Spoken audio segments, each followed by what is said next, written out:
A little bit hard to see what might be going on in Pearl River when we look at that. Let's go back over to radar and we can get a better idea.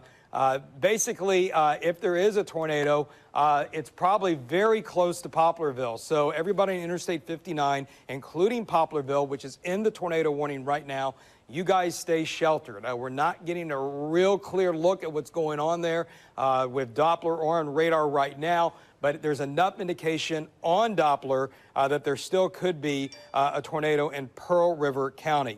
I'm going to check a couple of other sources here when we do that.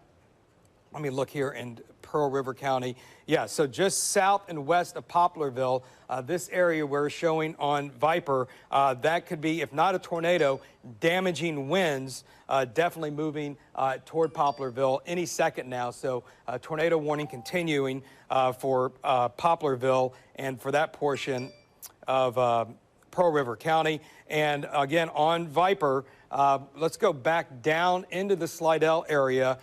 Because I think what I was showing you earlier is accurate. If there is a tornado right now, it's located basically right in there, right along I-10 where it comes up the split, the I-12, I-10 split, Interstate 59. That's where the strongest part of the circulation is showing up, at least at the current time. But we don't have any confirmation right now that there has been a tornado that is re-strengthened over St. Tammany Parish. This is the cell that has created the massive tornado damage across Orleans Parish tonight. There is a few more storms off to the south and east. These are moving off the coast. And then again, we have another storm that's south of Chef-Menteur, but that's moving off to the north and the east as well. Again, you're watching continuing coverage. A large tornado has struck the east side of New Orleans, the west bank of New Orleans, and also the west bank of Jefferson Parish. It sounds like the worst damage is in Orleans Parish and also in Upper St. Bernard. Widespread damage being reported in Arabi. We don't have any reports out of the east right now, but it is very possible that there is damage in New Orleans east as well. We need everybody to be safe, and if you've been in a storm-impacted area, if you're safe in your shelter, if you're safe in your house and you haven't sustained significant damage, stay put. Don't go anywhere. It is too dangerous to go outside because of all the down power lines and debris that is strewn across parts of the area. Let me see here. Okay, okay, here's some good news. Pearl River County, you're canceled. Tornado warning, done. No tornado warning for Pearl River County.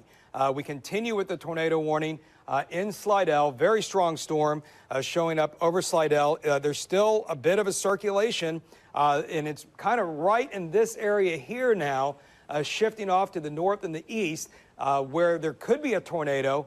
And if there's not likely some damaging winds, we certainly have a very strong storm that is occurring. So right now, this is the only active tornado warning that we have across the area. So that's the good news.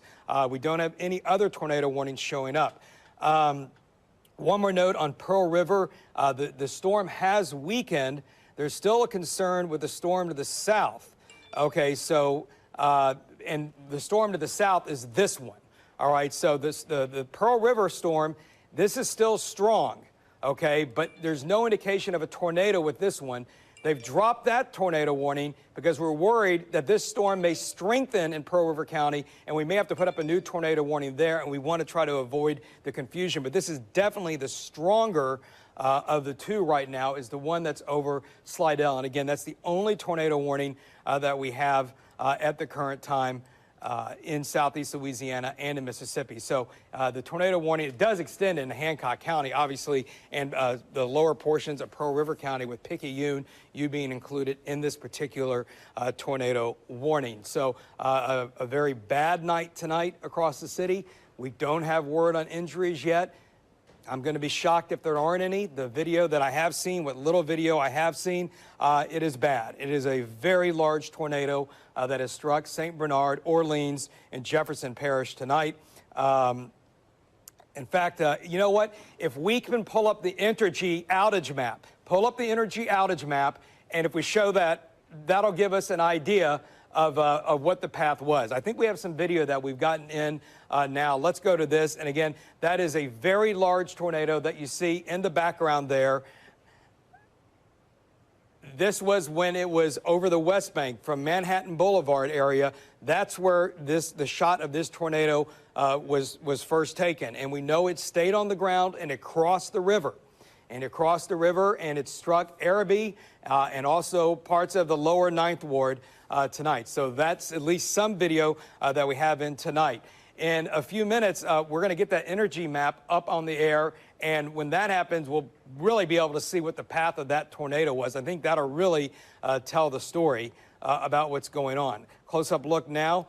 There's Stennis Space Center in Hancock County. And there you see the town of Pearl River. And right in here is where the worst of the storm likely is. And so if you're along the Pearl River on the Louisiana or the Mississippi side, you want to be in your tornado shelter. And for us here in the South, that means get away from the windows and get into an interior closet. That's the best that you can do at the current time under the circumstances. But we don't have any confirmation that we have a tornado on the ground in southeastern St. Tammany Parish, but we do have at least evidence on radar that there still could be.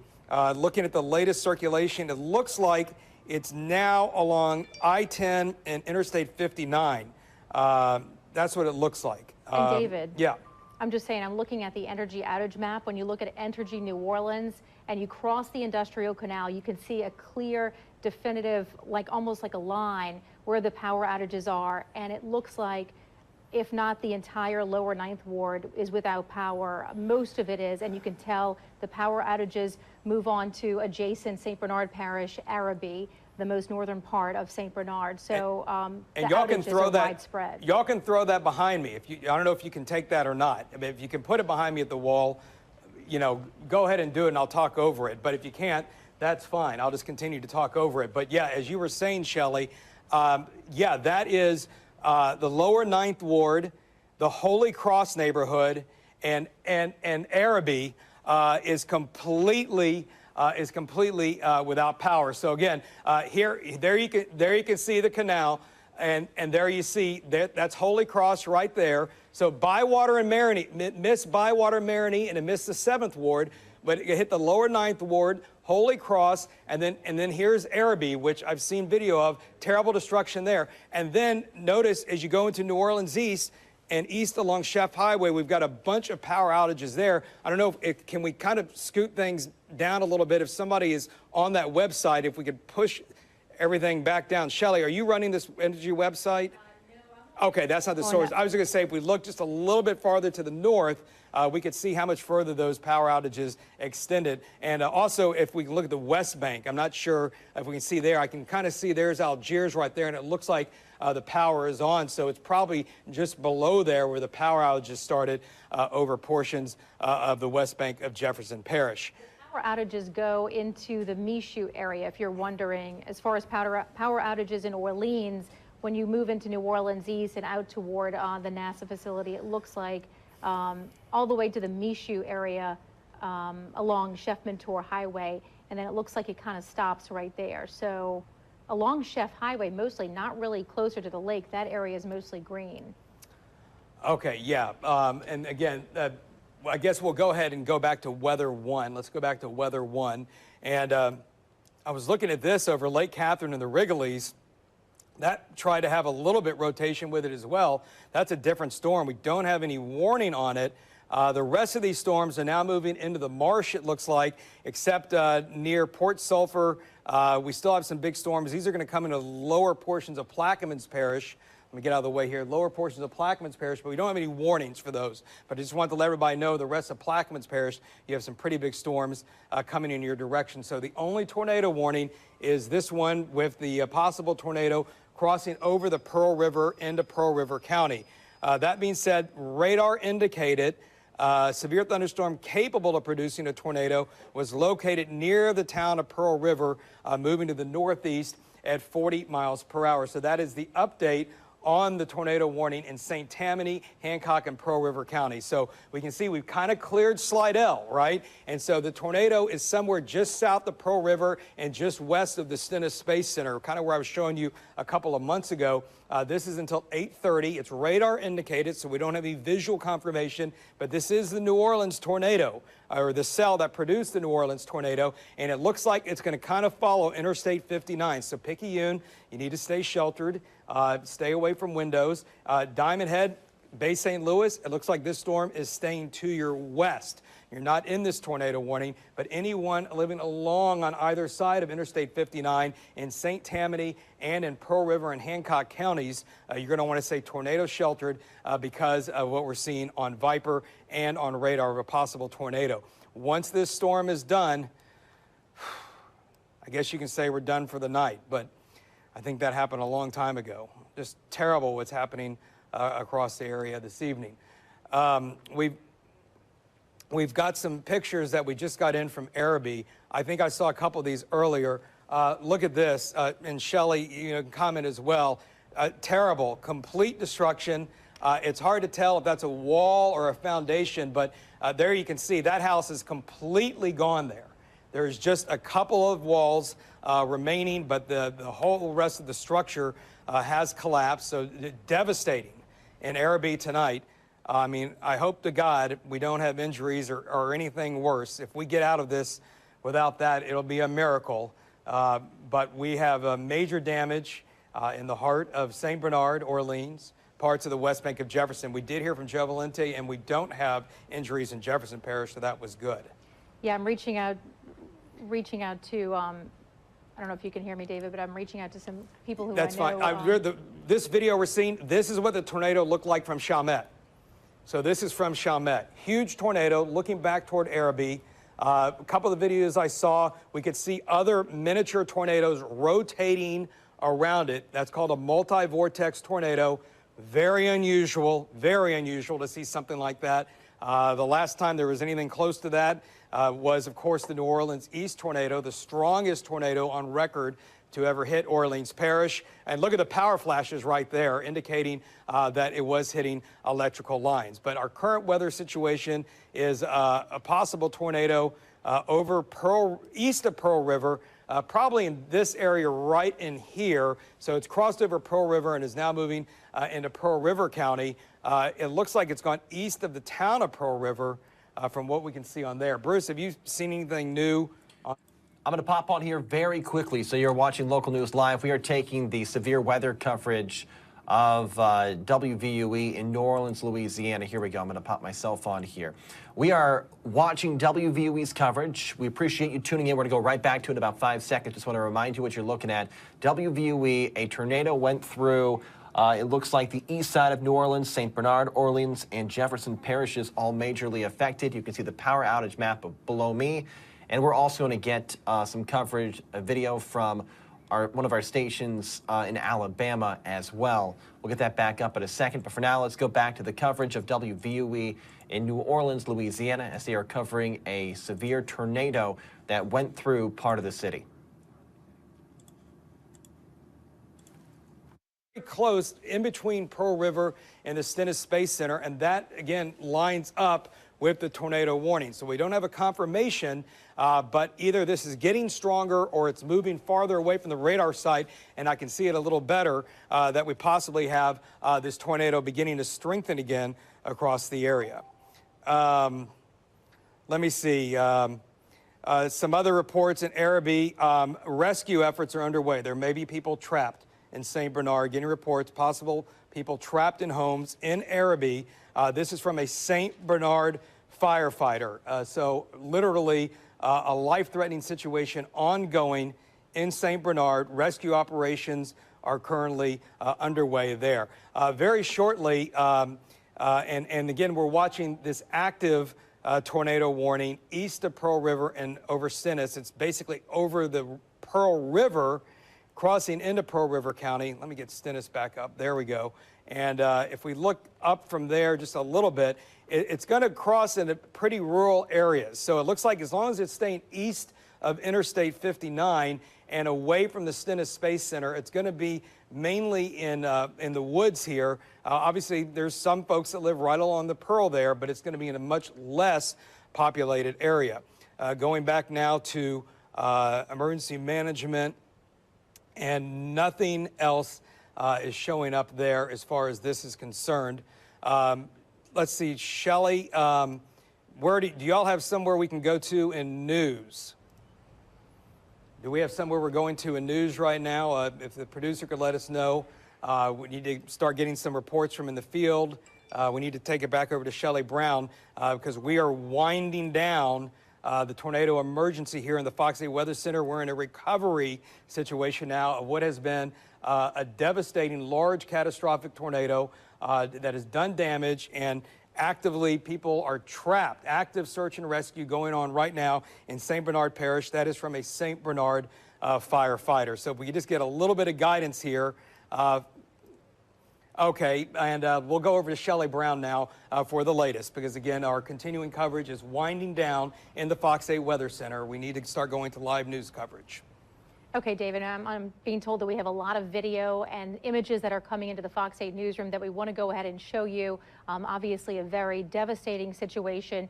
This is some video of the tornado tonight that we've been talking about that moved over the Jefferson Parish area, specifically the West Bank in Gretna, before it moved into Orleans. This is in Gretna around Timber Lane, if you know that area, large subdivision, and you can see the power just went out there in that video. We heard from Jefferson Parish Emergency Operations Director Joe Valiente earlier.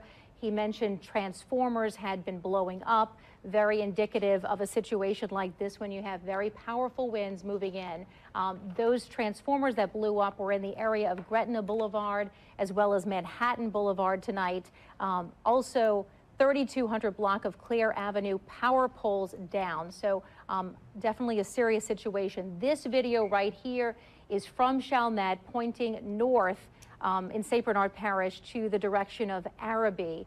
And you can see a very significant tornado on the ground tonight in our area. And we've seen the images coming out of Arabi, the very early images coming out. Even though it is darkness, we've heard of a lot of destruction, a lot of damages to many homes, buildings. We've heard from some residents, I've heard from some that said they've heard sirens all night in St. Bernard Parish. This is video from the lower 9th Ward, just across the Industrial Canal in Orleans Parish on the East Bank, right next door to Arabi. So that entire area, we've seen the power outages there on the Entergy outage map, and I believe at last check it was upwards of 10,000 for Entergy New Orleans, and then also Entergy Louisiana had many more in St. Bernard in the Arabi area. These are some of the images coming out of Arabi right now, and very hard to tell what we're looking at, but you can obviously see some structures in the background, pieces of homes. We've heard that obviously firefighters walking around there. You can see them with the flashlights trying to do recovery efforts and try to search for people who might be trapped in the rubble. And hopefully these people were listening tonight and in areas of their home away from windows. Here you can see debris. It appears debris just wrapped around some trees. We do want to talk to some of the emergency operations officers around the area. Colin Arnold with New Orleans EMS joins us now, or New Orleans Emergency Operations and Homeland Security. Colin, tell us what you know. We had heard that there was damage or possibly this system moved into New Orleans East. What have you heard? What are the reports that you're getting? Right, and good evening. So for right now, what we're hearing from the NOPD down in the lower 9th Ward is they're not seeing a lot of observable damage. Now realize we've got about 8,000 people without power. It's mostly in the lower 9th Ward and then across the intercoastal Almanaster and Chef Highway area. We're getting NOPD and other public safety out there to do damage assessments, but they're not seeing a whole lot of damage at this point in the lower 9th Ward. They are hearing about and evidently seeing damage in Arabi. And so we stand ready to assist our neighbors in St. Bernard should that be the case. What I would ask right now is for this, We have been given, somewhat of an all clear or an expiration on this event. However, this is when we have these tragedies, people going outside, grabbing things they shouldn't be grabbing, like lines and things like that.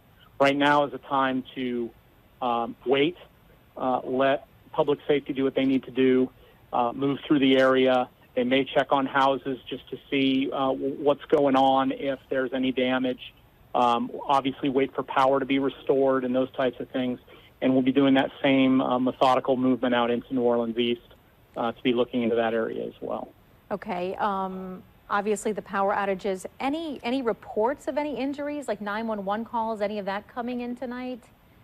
It's been quiet relatively at 911 for this event. We have not received calls. We have no reports of any injuries in Orleans Parish, and no reports of any injuries. So, we're still, in a point right now where it's relatively early and we need to assess and just listen to everything that comes in right now. But I think the main thing is that people, particularly in New Orleans East, particularly in the 9th Ward, just need to be careful and stay indoors for the time being, and just let this really get past us and let public safety do its job.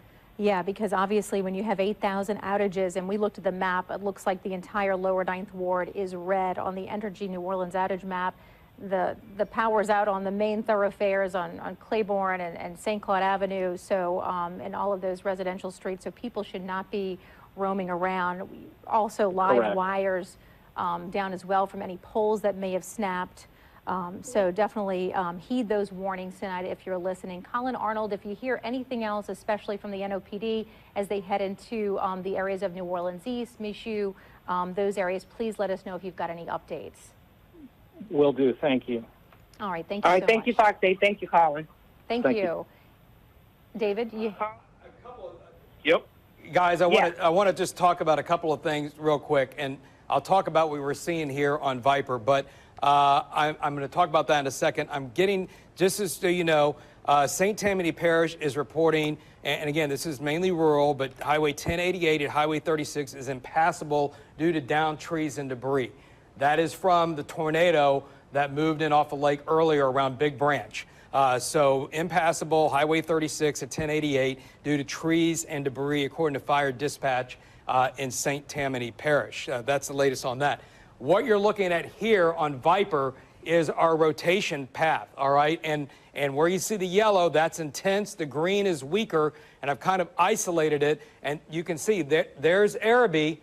And let's come in even a little bit close. Well, first of all, let me widen this out just a bit. And you can see, remember I came on the air with you guys, and we started seeing the circulation near Lafitte, and it got stronger and it moved across the West Bank. And a Viper is confirming. I remember we heard windows blown out in Jefferson Parish and Gretna. There's Harvey, Marrero, Gretna. So the tornado was on the ground there, and then it likely moved in this location across Algiers. I have not heard anything about damage in Algiers. I didn't hear if Colin said anything about that. There's the Holy Cross neighborhood. Here's the lower 9th Ward.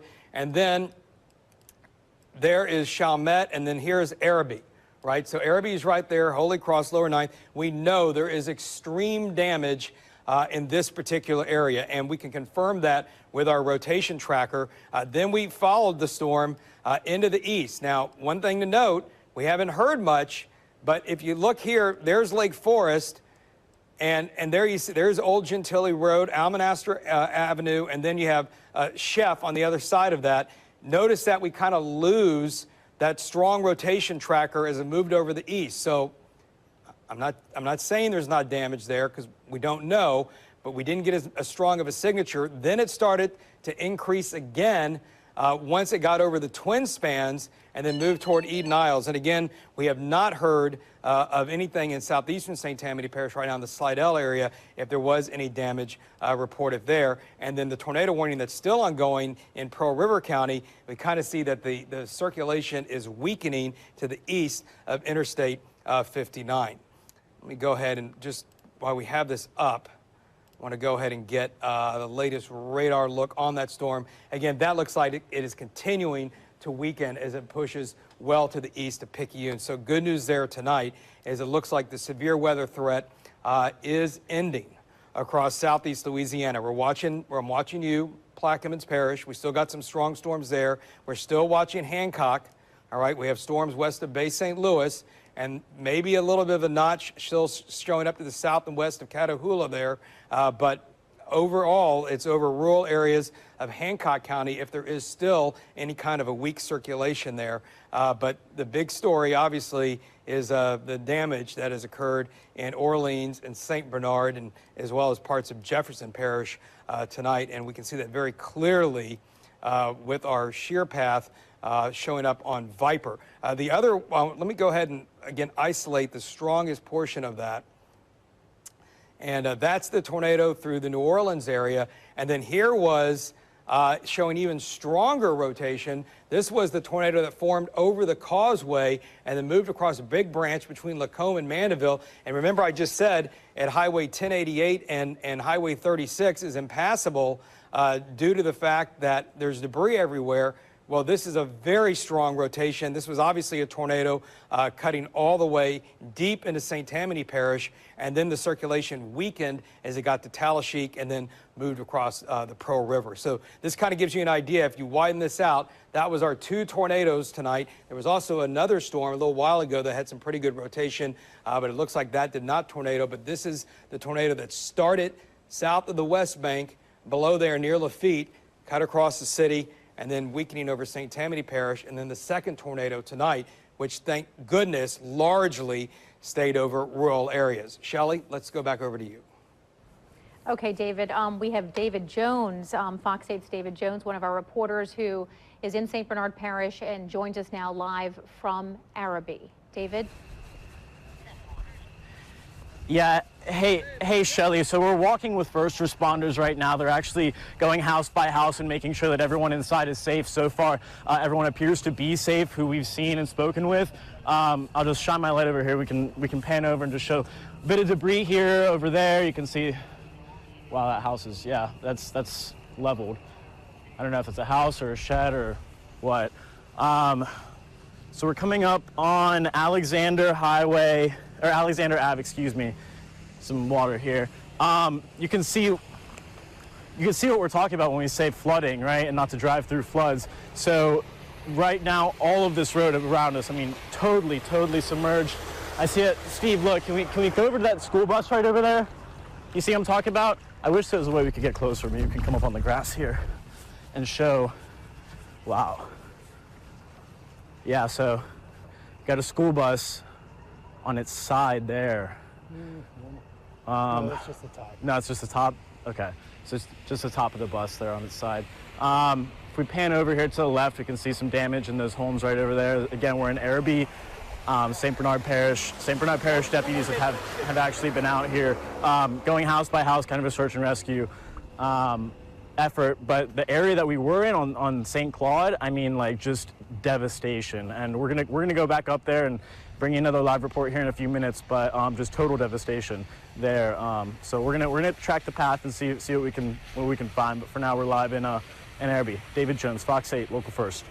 And I don't know if David could hear me, but I just reached out to some old friends in the Arabi area, and they said that they are okay, but that the St. Claude Heights area has seen significant damage. And so that might be what David is referring to there when he mentioned St. Claude, because obviously St. Claude Avenue runs through the lower 9th Ward, closer to the river, but there's St. Claude Heights in Arabi, a neighborhood as well. So if you're out there and you're listening, you're watching, and you know somebody that might have some pictures or images, obviously don't go out there and try to get it right now, but send that in to us, to the Fox 8 newsroom if you can.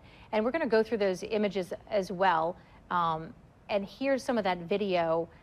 And this tornado, when you look at the width of it, I don't remember seeing anything like this in so long. David, when you look at these images, are these similar to what we saw in, was it 2017? Yeah, the New Orleans East? Yes, the New Orleans East tornado was a large, I believe, multi-vortex tornado in EF3. That was the largest tornado on record to hit Orleans Parish.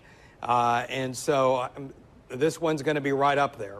I have no doubt about it. Looking, and I saw a picture of it earlier when it was even larger than that, and you could see that's one image there. On a couple of them, you can see what looks like other little tornadoes rotating around the large funnel. And that's what we mean multi-vortex, multiple spinning areas around the larger tornado. And these are the ones that cause the most damage. It's almost like they're almost like tentacles, and they're kind of lashing out with like individual areas of even more intense wind that might be going around the main circulation of the tornado. So that's what's likely caused the most damage tonight. When I look at the rotation path on Viper, because of the tilt of the radar and the mapping, it looks like the strongest rotation was over Algiers, but it's probably displaced about a quarter of a mile too far to the west, at least based on what we're hearing as far as damage goes. So that's probably why it's not chiming exactly with what I'm seeing on radar here, that the worst of the tornado went over Arabi and just kind of skimmed past right along the Parish line. Really, basically, it looks like the way this thing probably tracked from what we're seeing. And when we talked to Colin Arnold with New Orleans Emergency Operations, he said as far as they could tell at this point from NOPD early reports, going to the lower 9th Ward, which is right next door to Arabi, while they have 8,000 people without power, I mean, just power outages widespread, they did not, there was no observable damage, or the words that he used, in the lower 9th Ward. And I think Bruce wants to chime in here as we're talking about this. Bruce? Yeah, if we can pull up Max 2 from the control room upstairs, take a look at these pictures getting in. I'm kind of doing the social media side of it. If we can pull up Max 2 right now, take a look at this, David. Look at this car that's turned upside down. Yeah. And look at the devastation of the buildings around it. EF3, EF4, as you mentioned, this is going to be one of the big ones that we may actually, in terms of strength, from that 17 tornado. Here's one more picture, David. I'm going to put this in as well, and you can see car overturned, but I mean, look at the structure damage. That's a roof sitting next door to an actual home on the ground. So this is just a magnificent And of course, tornado. you need forensic specialists to come in here, that are used to looking at wind damage, but Sure. we've seen enough of this, and that is certainly EF2 damage and probably EF3. Yeah. EF2 or possibly on EF3 damage. And what makes it an EF3, David? At what point does it become an EF3? Is it the strength of the winds? I'm going to pull up a graphic, David. Oh, you have that over there? I'll pull it up. Okay, we're going to pull that up on Max 2. 2. That's what I was trying to get to, Shelley, Yeah. that you were asking to give you some perspective. The New Orleans East tornado, again, was an EF3. I'm trying to remember. I think the winds were around 120 or 125 miles per hour with that particular storm when it went through. But I mean, clearly, this is large tornado damage that we're seeing based on my years of experience of looking at these particular storms, of looking at tornadoes, I should say. I do want to just update everybody. There are no warnings. All warnings for Mississippi have expired. All warnings for Louisiana. There are no tornado warnings in effect right now. So there is the scale. So yeah, 136. The New Orleans East tornado was on, if you want to call it, the low end of the EF3 scale. As I recall, I had winds around 135 to 140.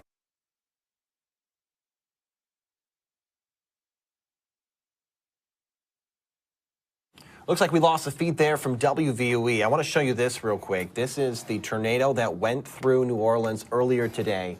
You heard that it went through the east side of New Orleans, and severe damage, obviously. Have any confirmed information about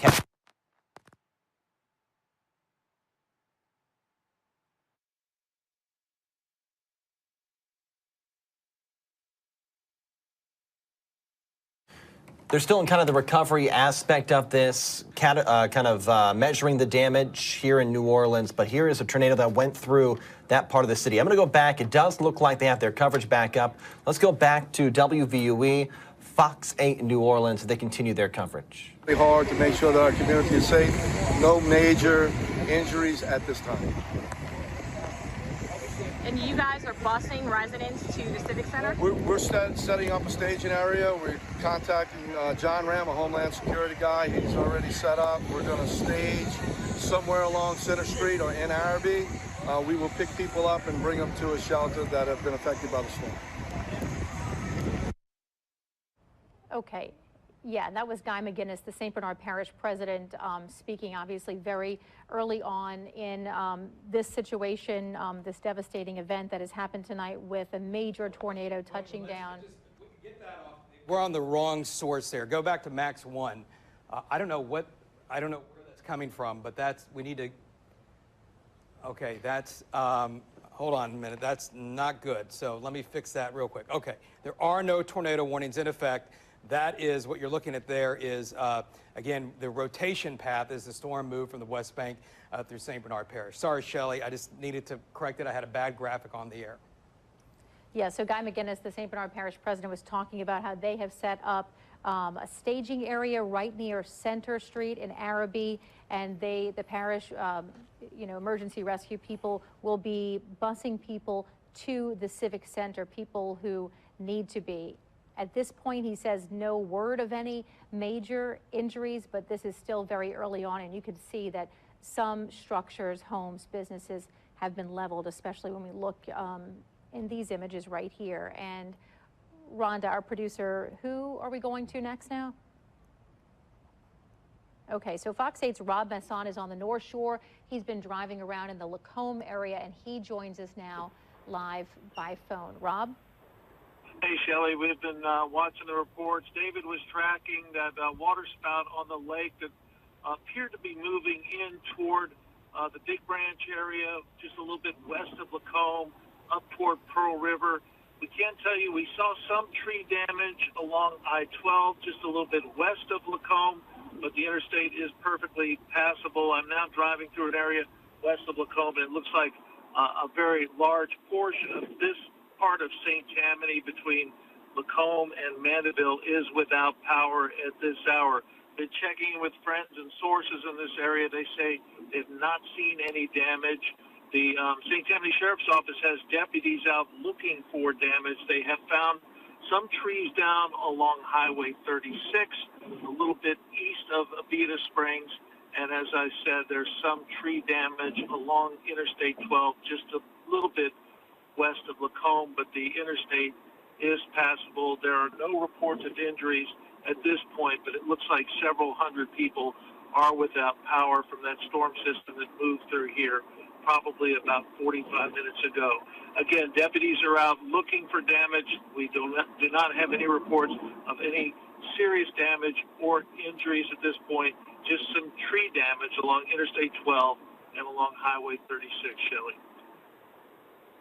Thanks so much, Rob, for that report, and please stay safe out there. As you heard him say, several hundred power outages in the Lacombe area. Amanda Roberts, we saw David Jones in Arabi a little while ago. Amanda Roberts is also in the Arabi area in St. Bernard Parish, and she now joins us live. Amanda, can you tell us where you are and what you're seeing?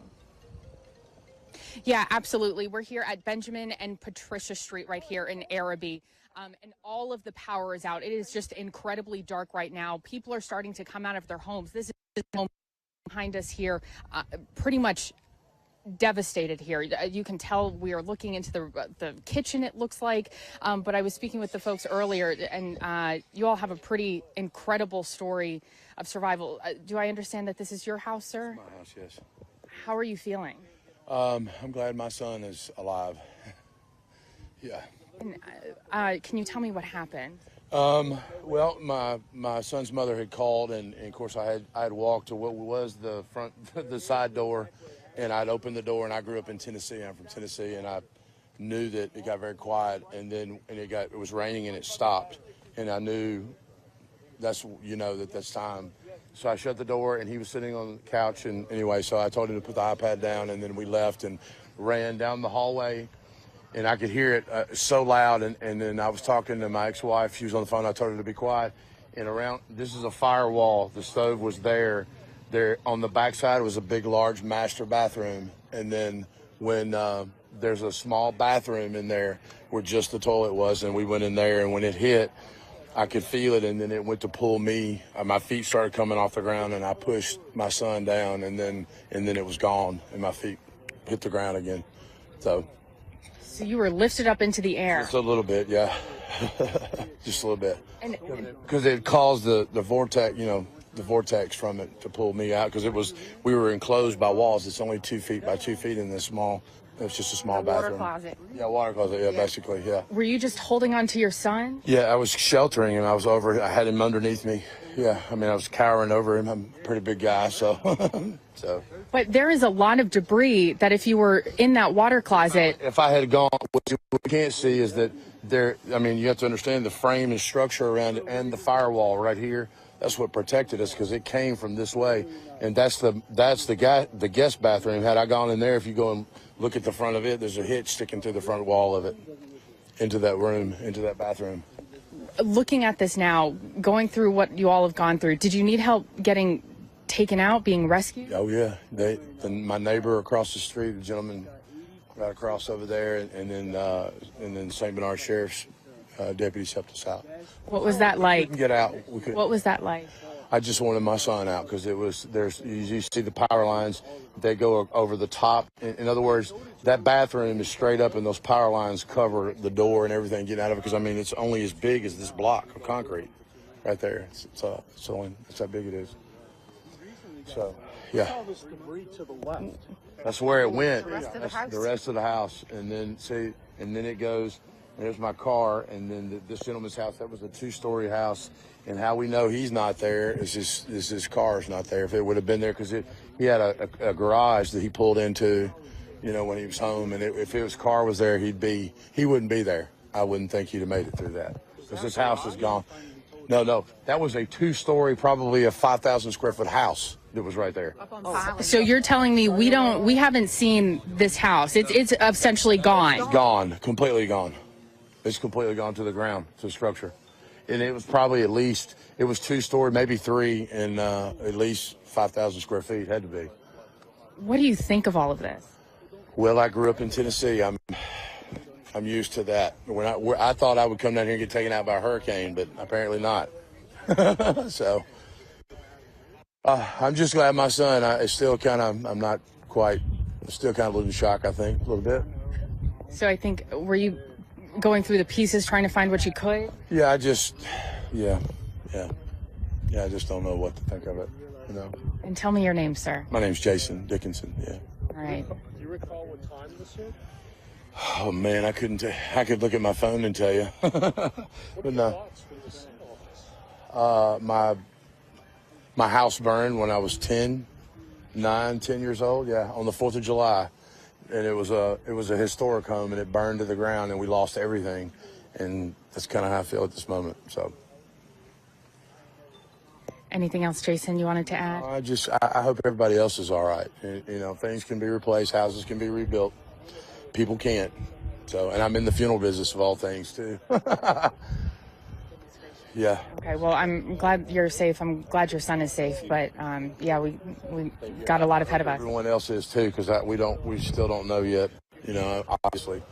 That's right. We're thankful that your neighbor wasn't home when this happened. I hope he's not. If his car's not there, then and you can tell they're still going through the debris behind the shed, because that was an entire, if you can imagine not being able to see that house at all, standing from this perspective you could, but if you were standing, you couldn't see that house. That's how big his house was. Is this your truck over here? That's my truck right there. Can you walk us over there and just show it to us? Sure. Just be careful.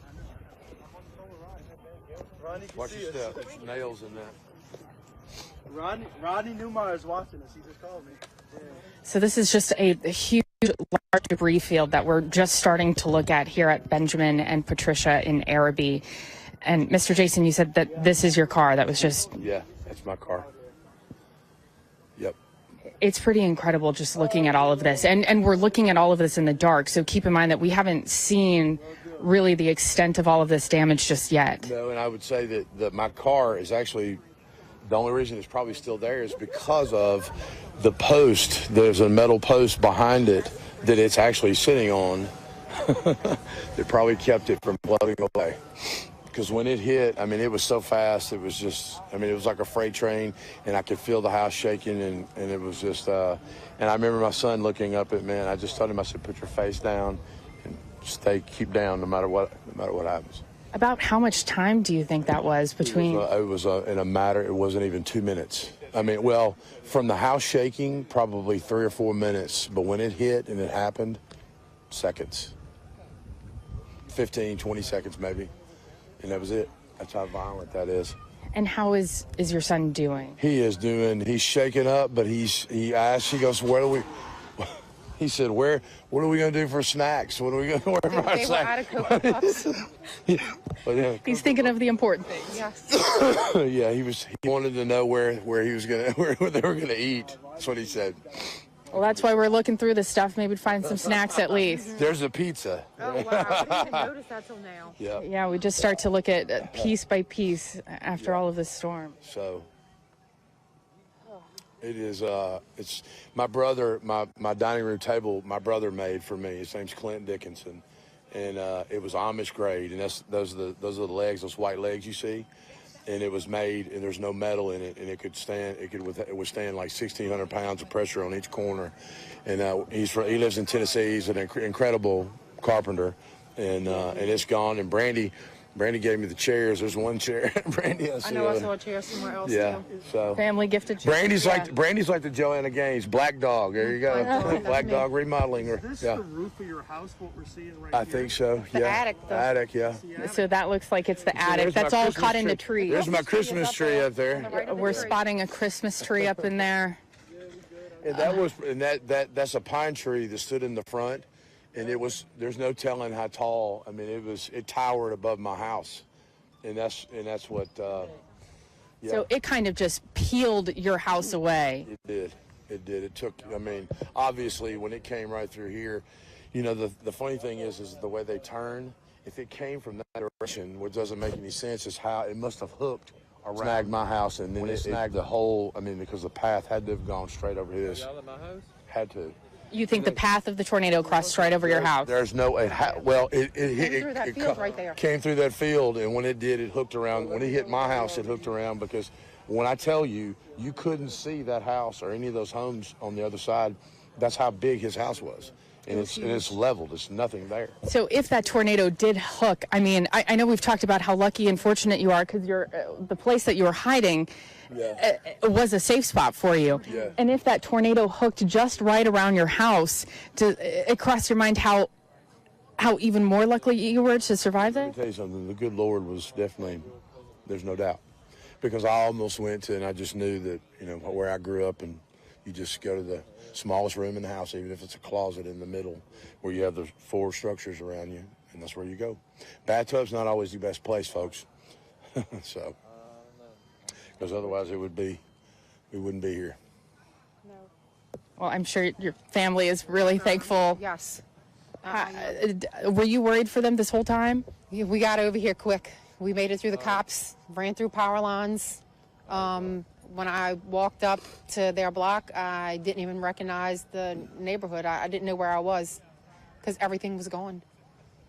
It's scary, really scary. Driving up here, did you know that they were okay, or were you just? Yeah, I knew that they had made it, and I didn't know that they were. Yeah, I didn't know that they were out of the house yet. They had to get pulled out, so I knew they were trapped in there, and I didn't know how they made it. I mean, everything's gone except for the middle wall in the house.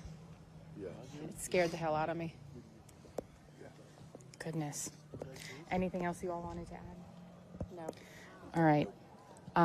So it's just a really incredible scene, incredible stories right now as we're really just trying to figure out, picking up the pieces. People are literally just combing through houses right here.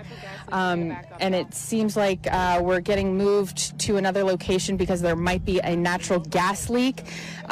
So, hey, Tommy, we want to back up. Everyone's telling us to back up here. It seems like there's might be a natural gas leak. I know there's a lot of power lines down. So this is still an emergency and evolving situation here after a tornado seems to have touched down here in Arabi. All right, with that, we'll send it back to you. All right.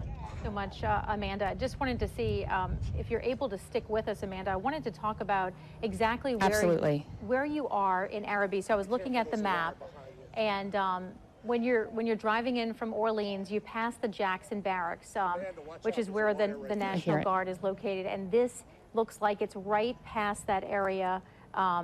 When you were driving in, describe what it was like when you crossed the Industrial Canal into the lower 9th Ward to get into St. Bernard. Explain what you saw driving in. It was just darkness.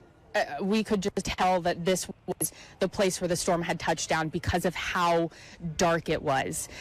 There is a large traffic problem. A lot of people are trying to get out from homes that we have just kind of shown you of the damage that people have survived and houses that have sustained all of this damage. So there are some people who are trying to get to safe places. So I know we tell everyone to stay off the road in these cases, but there is a wire down just right here. I could touch it if I really wanted to. We've had to try and we've been telling our crews, people have been, telling us to beware of that wire. There might be a natural gas leak, but it is just darkness right now. I know that there are crews working to, evaluate power lines and the light situation here, but there is just so much debris. Really, the only way that I can describe it is just darkness. There are first responders, police lights that are dotting away as we came into Arabi. But really, that's the only light from vehicles that are trying to travel in and travel out, this is why in these emergency situations, we always encourage people, this isn't the time to get out of your car and see what's happened here. This is the time for first responders to tend to the situation, gas leaks, to try and address these really dangerous power lines that are down, and help this community rebuild. We're just in the beginning stages of really starting to see how extensive this damage is. This home, again, we're here at Benjamin and Patricia Street. This home was nearly entirely demolished. Just next door, he says, his house was entirely demolished. So with these...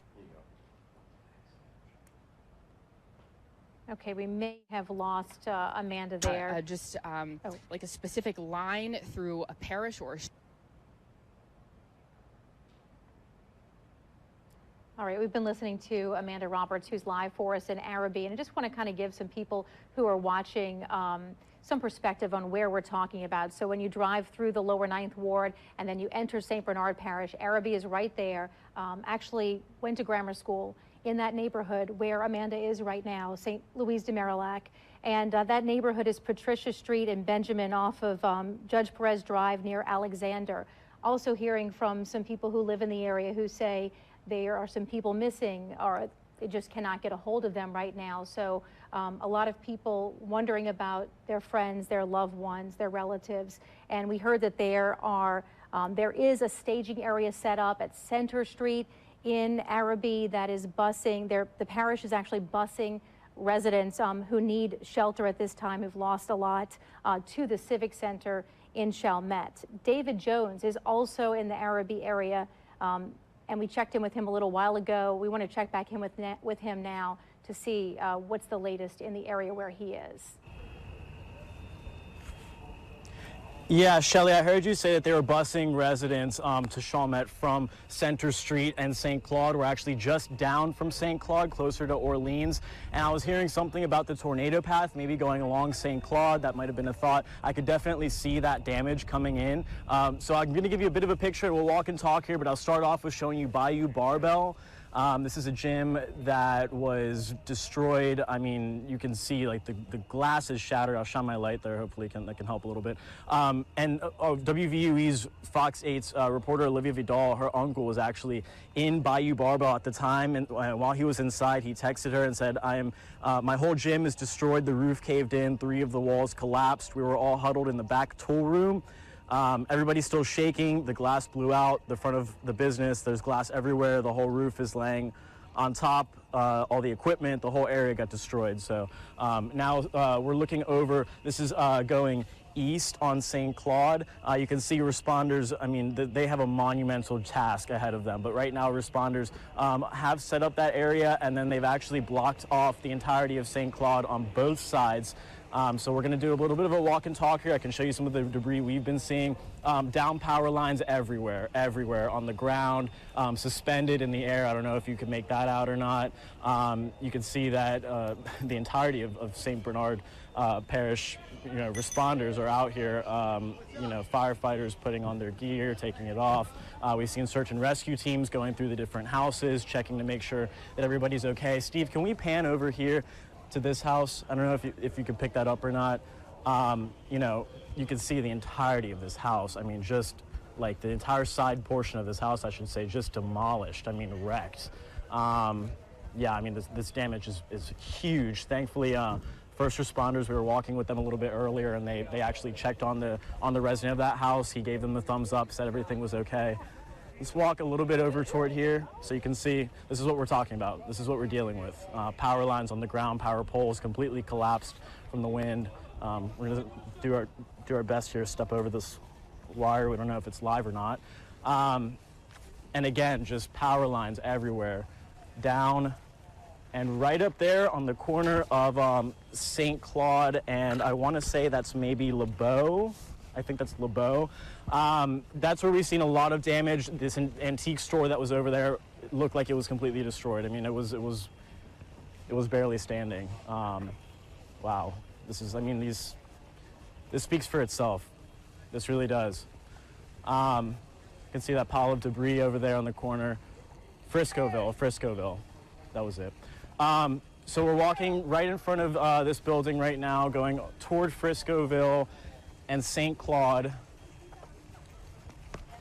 Just doing my best to step carefully here because we're trying to avoid anything on the ground. I mean, wow. This is crazy. You can see that wire on the ground right there. Tons of debris. Again, I was saying this a little bit earlier, but first responders, anyone coming out here to rescue people, to clean up in the aftermath of the storm, they're really going to have a monumental task ahead of them. St. Claude, I would say, probably going to be closed until about a minute, or until tomorrow, excuse me. So, Shelley, let's go back to you in the studio now. All right, thanks so much, David. We are going to reset now and bring you Fox 8 News at 9. Fox 8 News is New Orleans' most watched late news. Fox 8 Local First starts now.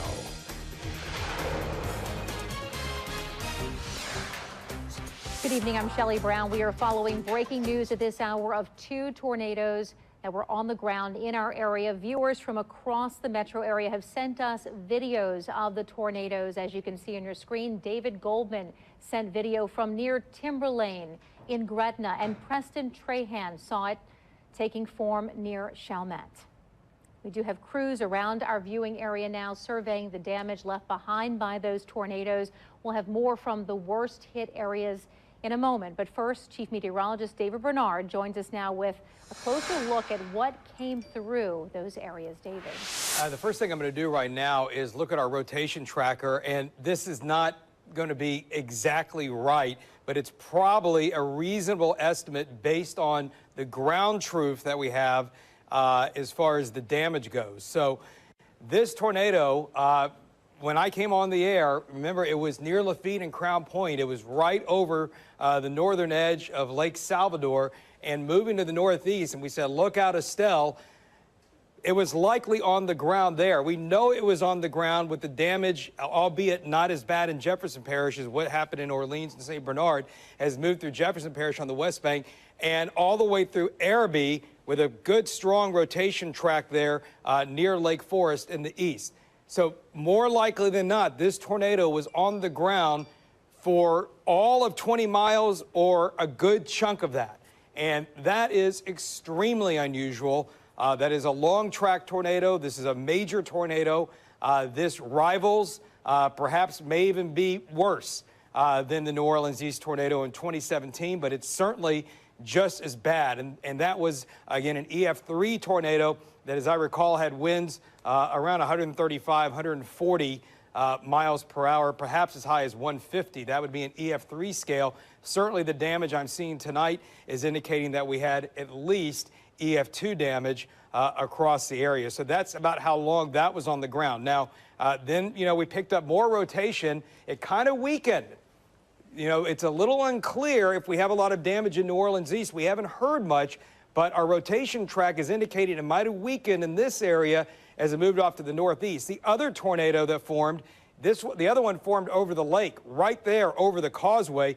This had very strong rotation. It moved on shore near Big Branch between Lacombe and Mandeville, and then moved on up to near Highway 1088 and Highway 36, which has a lot of trees and debris across it, and there's a lack of power in this part of St. Tammany Parish. So there you can see on our rotation tracker, Shelley, the two areas of concern, the two tornadoes that moved across southeast Louisiana tonight. Of course, the one that moved across Jefferson, Orleans, and St. Bernard has caused the most damage and is the most dire situation as we speak tonight. Absolutely heartbreaking, David. Viewers all across our area have been sending us video. We had some video earlier from Brad Sheremy showing us what David was calling a multi-vortex tornado crossing through the lower 9th Ward through New Orleans East. And David Jones is actually in the St. Claude neighborhood, St. Claude Heights, I believe, with a look at the damage there. But there is a St. Claude Heights neighborhood that is located in Arabi. Well, I have a second I want to pop on, and we're going to keep looking at this damage from Fox 8 in New Orleans. It does look like they have a reporter going live. Let's go back to it. WBRC lower left, back to WVUE. They are in the big box there in the middle. Let's go back to their coverage. Wood and debris flung everywhere. I mean, just unbelievable. I'll shine the light there so you can see that a little bit better. And then if we can pan over there to where those homes are, you can see just how powerful this tornado was. I mean, it completely destroyed that home. Hopefully, praying that no one was inside at the time. And then if we can go over there, we can see some first responders there. Grouping up. They've been conducting search and rescues in this area all throughout the night. We have not heard of any victims. We've had no reports of victims as of yet, so thankful for that. But really just unbelievable. I'm not sure. This looks like it might have been a church. Does that look like a church to you, Steve? A little bit? I mean, we see some chairs there. We see, I don't know if those are pews or not. I can't tell. I'm not sure what the structure is, but obviously if it is a church or a meeting place or whatever, we were hopeful that no one was inside at the time. So yeah, this is just really, really bad out here. We're going to continue to report and try and go along with some of these responders who are conducting these search and rescues. But for now, we're live in Arabi. David Jones, Fox 8, Local First.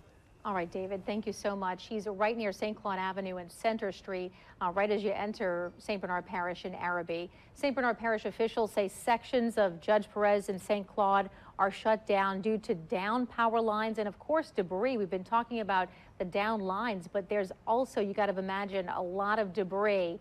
Here is the Entergy power outage map, and you can see the red all over the bottom right of your screen. The blue is the industrial canal. Cross over that, you're in the lower 9th Ward. There's about 8,000 customers in the lower 9th Ward. It looks essentially like the entire lower 9th Ward is without power right now. And then moving into St. Bernard, huge section of Arabi, possibly all of Arabi. More than 3,800 customers are out of power at this hour. We mentioned the 8,000 in Orleans as well. Here's a look at traffic tie-ups right now. I'm trying to tell exactly what. That's Arabi. Okay, so that is Arabi. Yeah, basically the parish is shut down, Shelley. They're not allowing people into the parish right now. So what we're seeing there is really emergency vehicles, law enforcement. I mean, that's probably what is showing. But it's just I put that up there on our Fox 8 traffic just to give people an idea of the area we're talking about and where the most activity is right now, and obviously probably most of the damage based on that. The oranges and the yellows along Claiborne as you head into Judge Perez Drive, and then also St. Claude Avenue heading into St. Bernard Highway. That's those yellows and oranges. You don't want to be traveling right now with all of these power outages, down power lines, possibly live wires, also lots of debris all across that area. So very dangerous situation. You want to allow those emergency responders the access they need to get to the locations and get people who may need emergency care as soon as possible. We mentioned that they were also having a staging area right near Center Street in Arabi and bringing some of those people who needed shelter, but taking them on buses to the St. Bernard Civic Center. And are we going, okay, we're going to show you more video. So many images coming in and just devastating to see the size of a tornado like this in our area. And as David mentioned, we haven't seen anything like this since the New Orleans East tornado, the EF3, back in 2017. Yeah, 2017, Shelley. And when we look at the video like this, and there's one earlier that I saw, I guess I saw on Twitter. I'm getting confused on where I saw it all, but I could actually see broader circulations around the tornado, like miniature circulations, almost like tentacles extending out from the main funnel. And that's what you mentioned earlier is called, scientific term, a multi-vortex tornado. Those are the largest and most dangerous types of tornadoes. And oftentimes those individual circulations, those small spinning areas that extend out from the main funnel, those can cause the most extensive amount of damage. Researchers have found that those can cause some of the worst damage and have some of the strongest winds. And that's the type of tornado that we saw tonight, very similar to what happened 5 years ago. When you look at that funnel section, though, I mean, I've lived here my whole life, and you look at something like that, I don't remember seeing anything like that wide. I know, and you know what? I'm talking to producers, I'm talking to the newsroom at the same time. I sent an email a few minutes ago, and it's on my Twitter, of a very close-up video of this tornado that somebody dangerously took from their porch. If we can get that one on the air, and you see the power flashes, and you can see the debris blowing around the tornado, you can literally see homes and roofs rotating around the tornado. This is some of the most incredible tornado video I've seen yet. That's amazing. But what I sent the newsroom a few minutes ago and is on my Twitter feed right now, if we can get that on Fox 8, that really tells the story of just how gigantic this tornado was tonight. And I believe this image or this video was taken from Chalmette, looking at Arabi, and Chalmette's right next door. Right. But the one you're talking about was this probably was in Arabi. No, this person, you can actually hear the tornado distinctly. And so when we get it on the air, you know, we'll check it, I guess, for words. I haven't done that, but I could hear, you could hear the tornado from this person's porch. And we're looking from all different angles. We talked about Chalmette, Arabi. This angle is actually from the lower 9th Ward. Yeah, I was playing this video again on my phone, and you can hear that. And so it gives you an idea of just how close that person was. But when we get that up on the air, anyway, it's just incredible.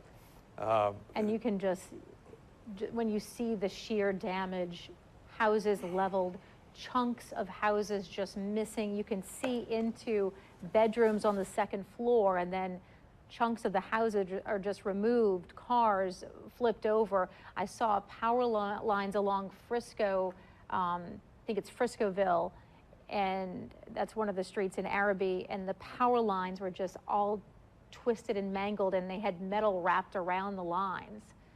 Which is a classic sign of tornado damage. Obviously, there's no question here what it was because we see the tornado itself. But I've seen that before. I've seen huge pieces of metal just literally wrapped around trees, wrapped around telephone poles, like it's aluminum foil is really the best way to describe it. And of course, some of the damage we've seen homes completely destroyed tonight. We've seen cars that have been flipped, crushed, and tossed like they were toys. This is definitely strong tornado video, and a strong tornado, again, is defined as an EF2 or stronger. An EF2 is winds of at least 111 miles per hour up to around 130, 140. This very well could be EF3 damage like we saw in New Orleans East. Again, it's nighttime. I've only seen a little bit of it, so you know we won't know that for sure, but I can say without a doubt this was considered a major tornado of at least EF2 category. And I'd be shocked if they found if it was less than that. I was just going to say, David, the reports, the damages coming in early on when this all first started, that tornado warning when you first got on the air this evening, we were hearing from folks in Gretna, and we talked to the Jefferson Parish Emergency Operations Center Director, Joe Valiente, and he said, you know, we've got reports of transformers blowing up. That's another classic sign of extremely strong winds and tornado damage. And he said they had an observer that was in Terrytown, in a shelter in Terrytown, who witnessed extremely rough, heavy rain and what appeared to be a tornado possibly moving across the Mississippi River toward the east bank of Orleans. Okay, Shelley, this is the video I was talking about. This is a gentleman, Marshall Jackson, on his porch in Arabi. Listen. You can hear the winds of the tornado roaring. If you look up close at it, you can see large pieces of debris flying around the funnel, and you can also see circulations around the main funnel as this storm is tearing across the ground, and of course the power flashes as these power lines are being taken out. Again, this is the most up-close, intense video I have seen of it yet. Passing dangerously close to this gentleman's house in Arabi, shot by Marshall Jackson and sent to me by a mutual friend. But really incredible stuff to see, and the sound on that, to hear that roar that people always talk about. It's so cliche to say it sounds like a train or you know, something to that effect, but you know, it definitely adds that roar, almost like a jet engine is what that sounded like to me, like from an airplane or something like that up close. It is chilling to look at and to listen and to hear that sound. And when you talk about the winds, David, associated with an EF2 or EF3 compared to the winds of a strong hurricane. All right, well, we can make that comparison. In EF2, the storm wind started around 110, 111 miles per hour, and that would be a Category 3 hurricane. So an EF2 is basically comparable to winds you would see in a Category 3 hurricane, and an EF3 ranges from Category 4 to a low-end Category 5 hurricane. So you're talking about obviously over a much smaller area, but very, very destructive winds, and that's why we classify EF2 tornadoes as major tornadoes. Again, it has not been classified as that. I would be shocked if this was not stronger than an EF1 tornado, but I've only seen a little bit of damage, but I'm just doing that to get some perspective. We're going to make a transition. We've been following WVUE's coverage of tornado damage in New Orleans, and my goodness, it is not looking good. The positive is no reports of fatalities yet. We'll keep a close eye on their coverage, and we're also going to put them back where I'm at now in our little side box. In the meantime, let's go over to WBRC. They're in Birmingham, Alabama. We're getting reports of more serious tornadic activity, and it looks like Bibb County and Shelby County. Let's tune into their coverage for now. Way this is moving, you can kind of see some landmarks there, some areas, just kind of familiarize you where this tornado is with respect to Pelham and Alabaster. This is it, right in this area. That is where we're seeing the strong indication of a tornado. We're getting quite a bit of lightning, some thunder here, Jill, right now on Red Mountain. That heavier rain actually starting to pick up here in the Birmingham area at the moment. So we're getting a lot of wet weather. Could end up with some flooding issues. That's actually the only active warning that we have at the moment. Hopefully, this will continue to kind of thin out or become more linear, and that's what we look for in something like this. We don't like to see the what we call the gate-to-gate shear, the red to green ratios with this. Hopefully, this will start to improve. But on radar, and you look at this, and it's embedded in so much rainfall. It's been a while since we've seen a situation where we had a lot of rain out there. We had some of these embedded storms, but that is a nasty line right now moving through Pelham and towards Pelham and Alabaster. Hopefully it will weaken. I will tell you, this has not been the kind of day where we've had long track supercell storms.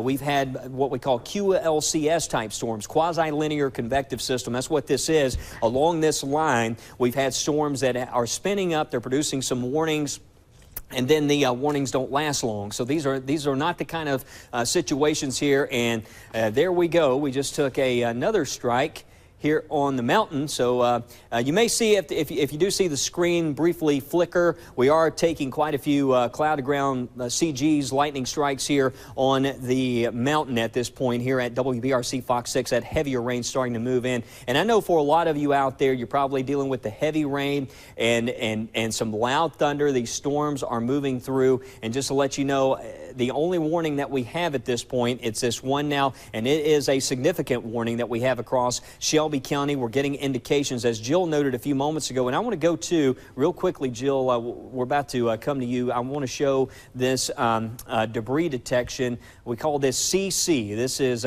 correlation coefficient. We go in here, we take a close look at this. We look for signs of debris or what targets don't necessarily fit in with all the rain. And when you look at this right now, I don't necessarily see in the latest scan, we don't see a significant debris signature. So that is a good sign. Although earlier we did see a little bit of debris as this made its way into Shelby County. So right now at this point, it's tough to say. We still have a tornado on the ground producing damage based off of some of this radar data, but there is again a lot of rain out here. So as far as even spotting what's going on, it's going to be tough to determine whether we have a tornado on the ground at this point. But areas in the path of this, I mentioned Colmont Road, Helena, Cahaba Valley Estates. If you're watching me anywhere south of Eastern Valley Road, you need to be in that safe place. And just south of Tannehill State Park, I want you in that safe place. We'll let you know once this warning is canceled. And actually, it looks like Bibb County is now out of that warning. It is totally a Shelby County tornado warning at the moment.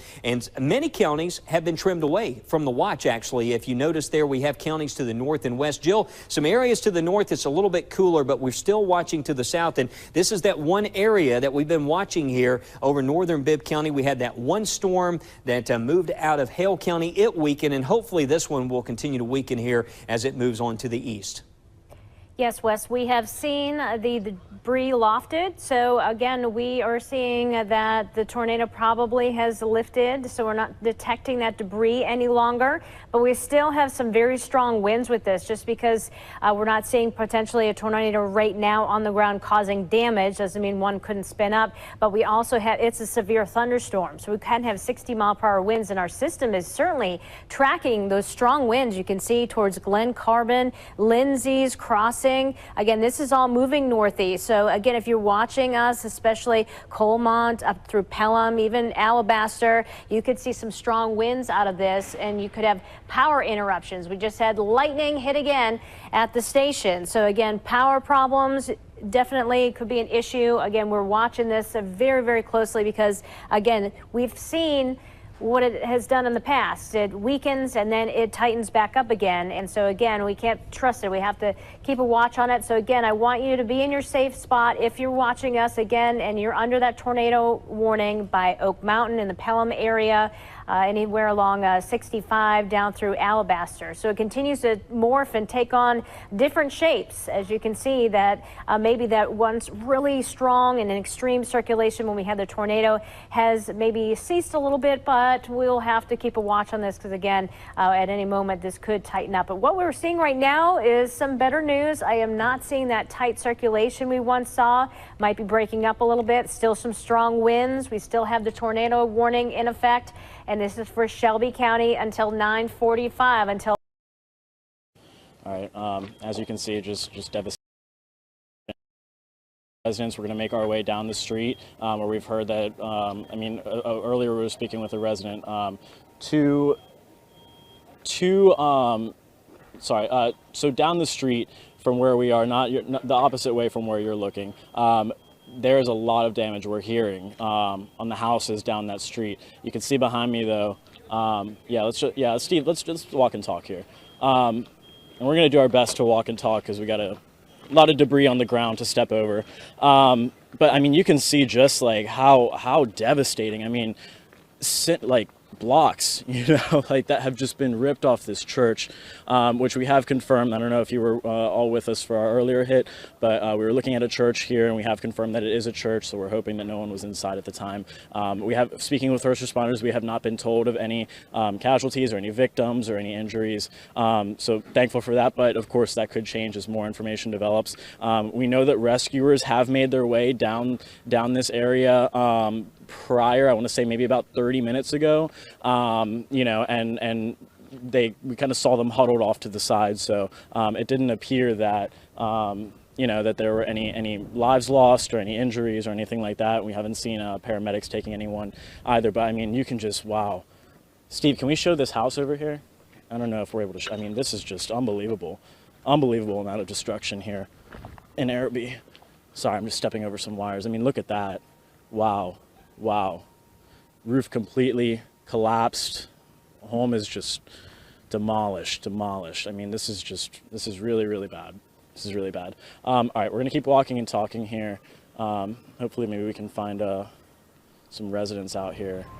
David, can you hear us? Be careful of the wires here. I see some, yeah, I can hear you. Can you hear me? As you're walking and talking, of course, please be careful with all those wires that are down, because it's what emergency officials also stress in the aftermath of storms. But, you know, as you take in that scene there, that horrible scene, as people are trying to figure out, you know, where their loved ones are, what they're going to be doing tomorrow after their homes have been destroyed. How many homes would you say were hit that tomorrow morning when they start counting? I know it's dark, but can you give us an idea? Oh man, I mean, it looks like almost every house on this street, and this is just one street in Arabi, but almost every house on this street I'm seeing has some kind of damage, either partial roof damage or, you know, the roof caved in and completely destroyed, you know, debris in the road, wires down, hanging on trees in front yards. I mean, this is just really, really unbelievable. What is really unbelievable too is that so far you're not hearing, and we have yet to confirm that there have been any deaths. It's almost as though people were able to hunker down safely, but still, by the damage you're showing us, that still is incredible. Yeah, these houses, I can't tell from the exterior if there's any damage on these or not. But I'm seeing some first responder lights and activity further down the street. So as we're walking here, we could potentially come up on some more damage, you know, and even just vehicle damage. I mean, trees falling on vehicles, branches, limbs, you know, windshields, and passengers and driver's side windows broken, you know, windows inside the house broken. I mean, really just unbelievable. Let's go over here and talk with a couple residents and see if they want to say anything. Oh my God, this is just horrible. Hey, excuse me, sir. Could you tell me? No? All right, thank you. And David, from what you can tell, ma'am? We really didn't see anything. We live one street over. We heard it, and it was over like so fast. And then we were hearing 2 streets over that way that it passed right over them. We really didn't know that it was this bad over here. So we were just out here checking on all the neighbors, making sure that anybody who needs to go someplace else can get out. How far away do you live from here? I live 1 block back and 1 block over. And you said you actually heard the... Yeah, we could hear it, and the power went out, and we could see like the transformers blowing up and things like that. It's pretty, I don't know if y'all went this way, but it's... No, we're walking down there now. It's pretty bad on that block, and that's right behind us. Wow. All right, thank you. Thank you so much for talking with us. Absolutely. All right, so we'll keep walking here. I mean, this is just really, really, really hard to take in. David, are you still on Center Street in Arabi? No, I want to say we're probably on are we on Friscoville?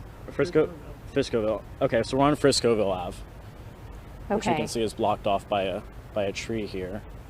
There's a tree blocking the road. Yeah. Oh my God. Wow. Man, I mean, that just goes to show you the power of this tornado. Unbelievable amount of damage here. And it looks like the degree of damage really changed from just a few houses over to where you are now as you keep walking down that street. Yeah, and that's the weird thing. I mean, I'm not a meteorologist, so I'll let David tackle all those questions. It has the potential to be tornadic. It's showing some rotation, definitely likely to be producing a water spout. And it's this cell right here off of Point Clear. So you got Point Clear sticking out right there. This is Mullet Point, and we're zooming in with our storm tracker. So here's Mullet Point, and we've got a little hook signature trying to form up on the radar. And we've also seen with our velocity scope tool here, some rotation going on right there. So this is Mullet Point, and about 4 or 5 miles to the south and to the southwest of Mullet Point, we've got rotation, and this is moving onshore at about 45 to 50 miles an hour, and it should come ashore somewhere around Point Clear. So we're going to keep an eye on this because it is possible that a tornado warning could be issued for the eastern shore. If not, this may just be a water spout, but the rotation is there, and we've had this is how it started in New Orleans too, right? I mean, they had an area down around Lafitte and to the south, and it came across the river, and next thing you know, you had a tornado in town. So we've got to keep an eye on this rotation area as it gets close to the eastern shore. You see it's making progress to the north right there. So tornado warning was just issued for Baldwin County. We're bringing it to you live. We just were issued a tornado warning for Baldwin County, so we're going to go full on with this right now. We just saw the tornado warning issued for a possible tornado northeast of Fort Morgan, the exact rotation area that I just showed you. Michael's going to switch our shows up right now. We're going to have a little pause here in our coverage as our computer system reloads, but there is a possible tornado headed for Point Clear. We just brought that to you live here on Fox 10 News, and we're showing you that area of rotation, and now there has been a tornado warning issued for Baldwin County. That's going to stay in effect until 10:15. So current time is 9:30, and this warning is going to be in effect for the next 45 minutes for this cell right here off of Highway 98 and right here off of Point Clear. That is lifting north towards the eastern shore, and we're getting our system reset so we can track this. The red box right here, this polygon, is the tornado warning.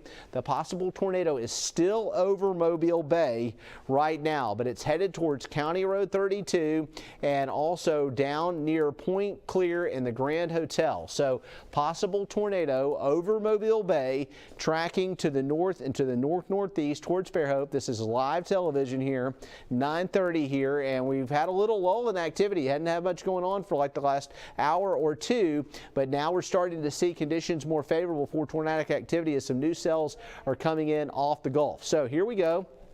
This is 181, and then you got Highway 98, and then you get over closer to the eastern shore, and you come down from Fairhope. There's the Grand Hotel, and then this right here is Mullet Point, and our possible tornado is right in here. It's going to be just in the southwest flank of this thunderstorm. We'll look inside of it with our velocity 2. We want to show you what's going on there about the possibility of rotation.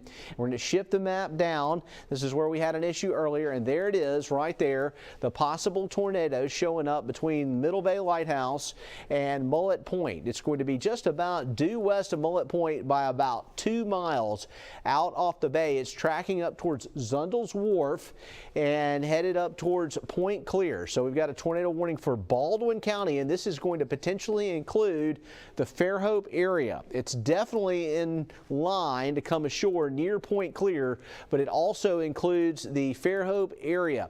We are under a level 3 enhanced risk of severe weather. We have a tornado watch in effect for our area, and this is a severe weather situation that we've seen coming for a couple of days. We have team coverage here on Fox 10 News, and we're tracking a possible tornado for the eastern shore. This is indicated by Doppler radar. It has not been confirmed, but it looks like this storm is intensifying. Well, the update from the National Weather Service that it could be producing a tornado or water spout at any time, and so a water spout is typically a weak event, but a tornado over the water is a different story. So really at this point we're talking about a tornado over water because the velocity scan is so well pronounced with this system right here, so it's likely to be a tornado over water tracking towards the Point Clear area.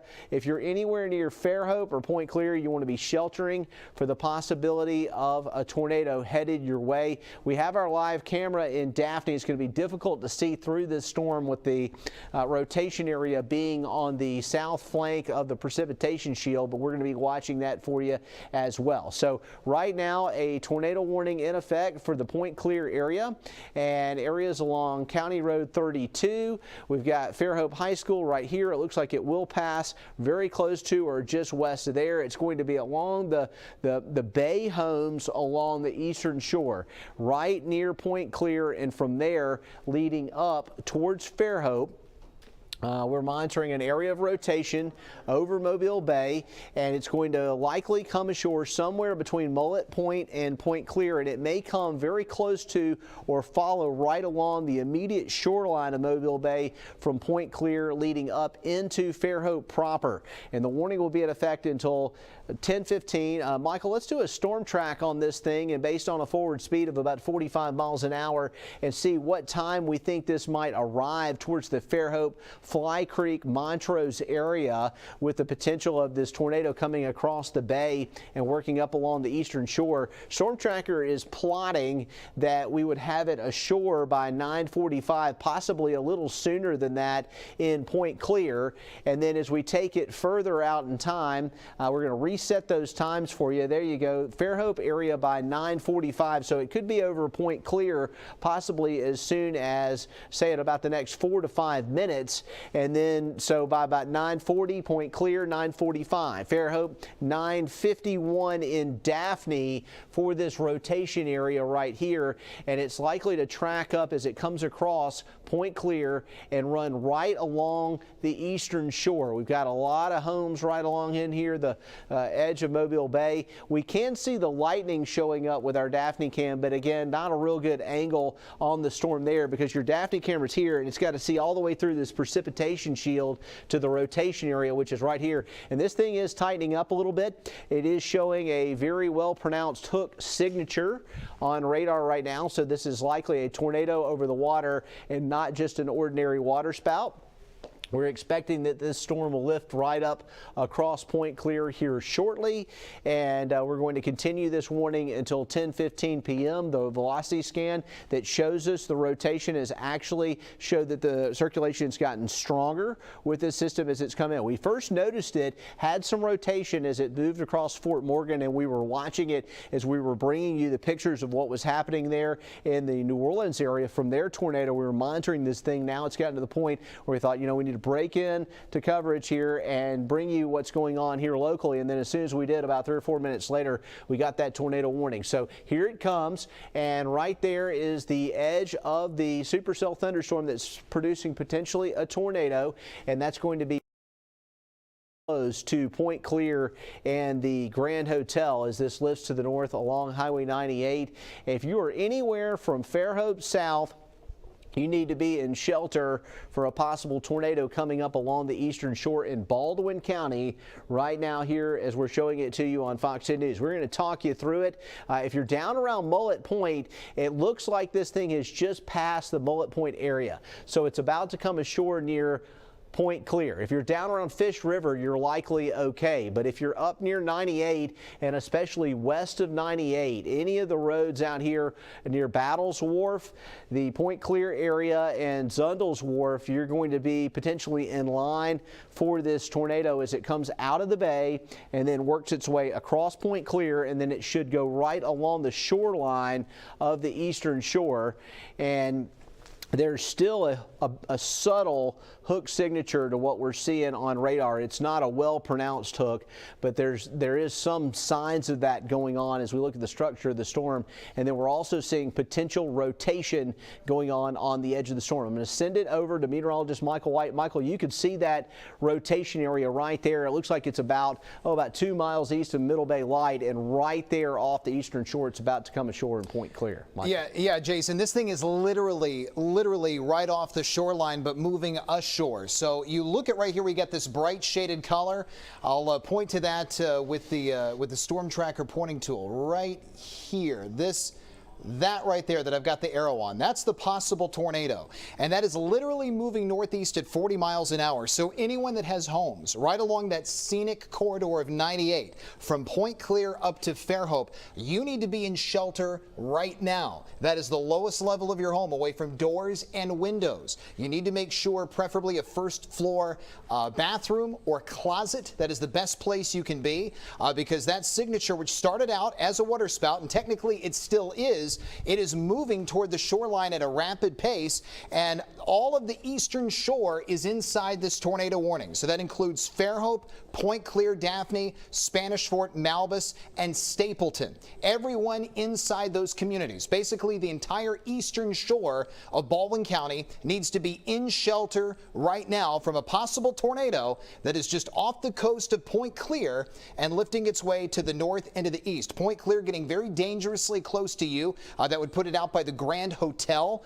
Obviously, a lot of people stay there. A lot of people from out of town know the severe weather safety plan for that area. That thing's going to be hugging that corridor, which is basically the scenic route of 98. It's not Main 98, but it's the scenic route. And you got a lot of homes located right here in this general area, right around Point Clear and Fairhope.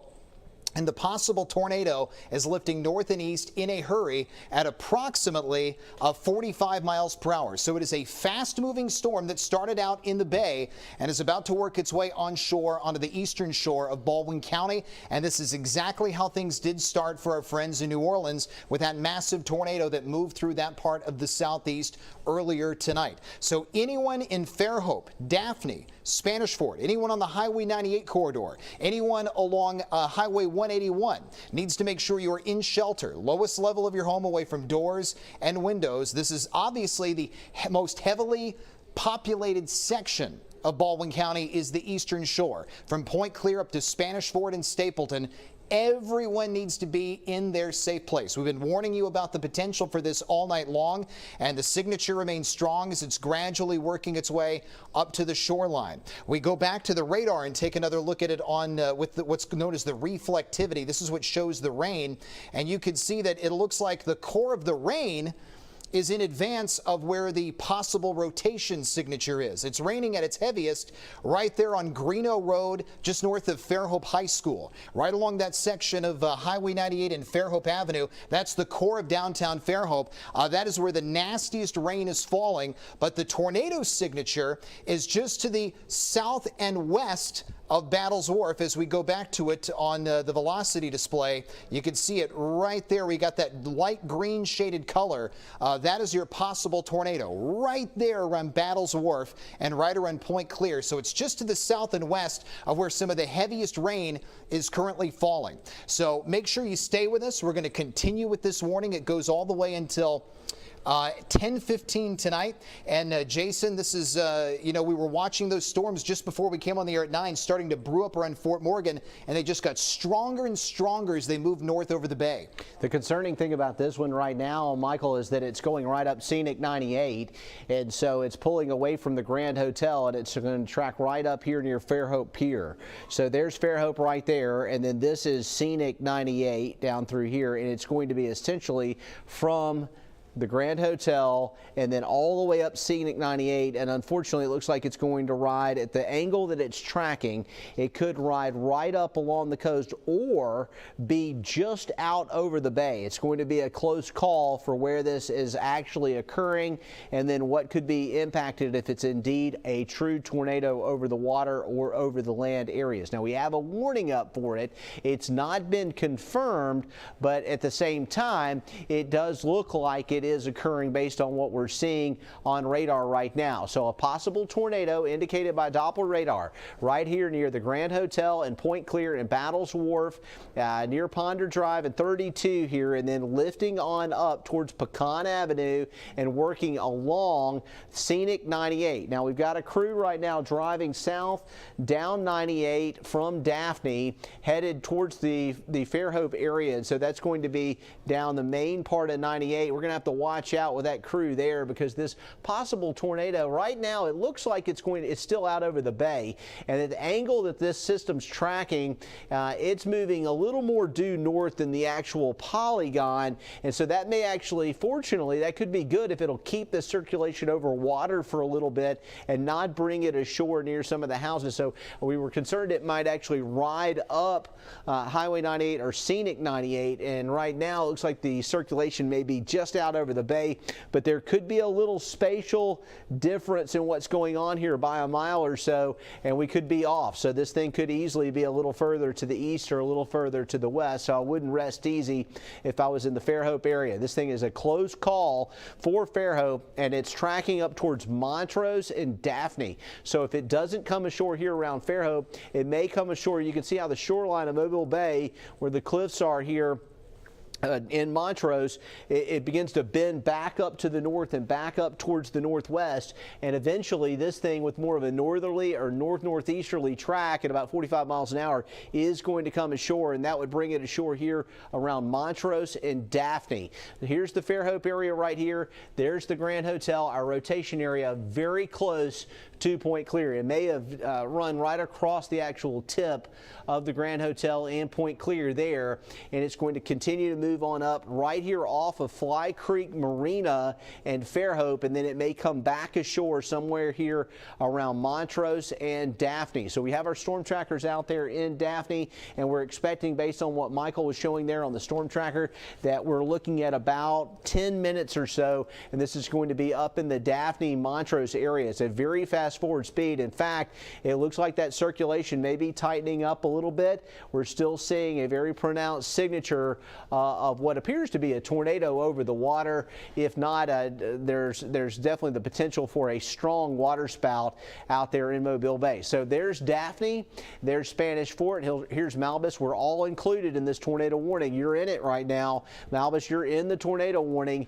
and so is Stapleton, because this thing could hold together. If it does, it'll affect this entire area through about 10:15. You may be joining us because your smartphone has alerted you to a possible tornado, and we're here for you. We've been preparing for this, getting everything ready so that we could bring you thorough coverage of this event. So we're here to walk you through this. If you're just joining us, there's a rotation area over the eastern side of Mobile Bay. It appears to be over water right now. We're very close to the homes on the eastern shore near Fairhope. It's going to be very close to the end of the Fairhope Pier, and it looks like it's going to try and come ashore here around Montrose and Daphne as it lifts to the northeast at about 45 miles an hour.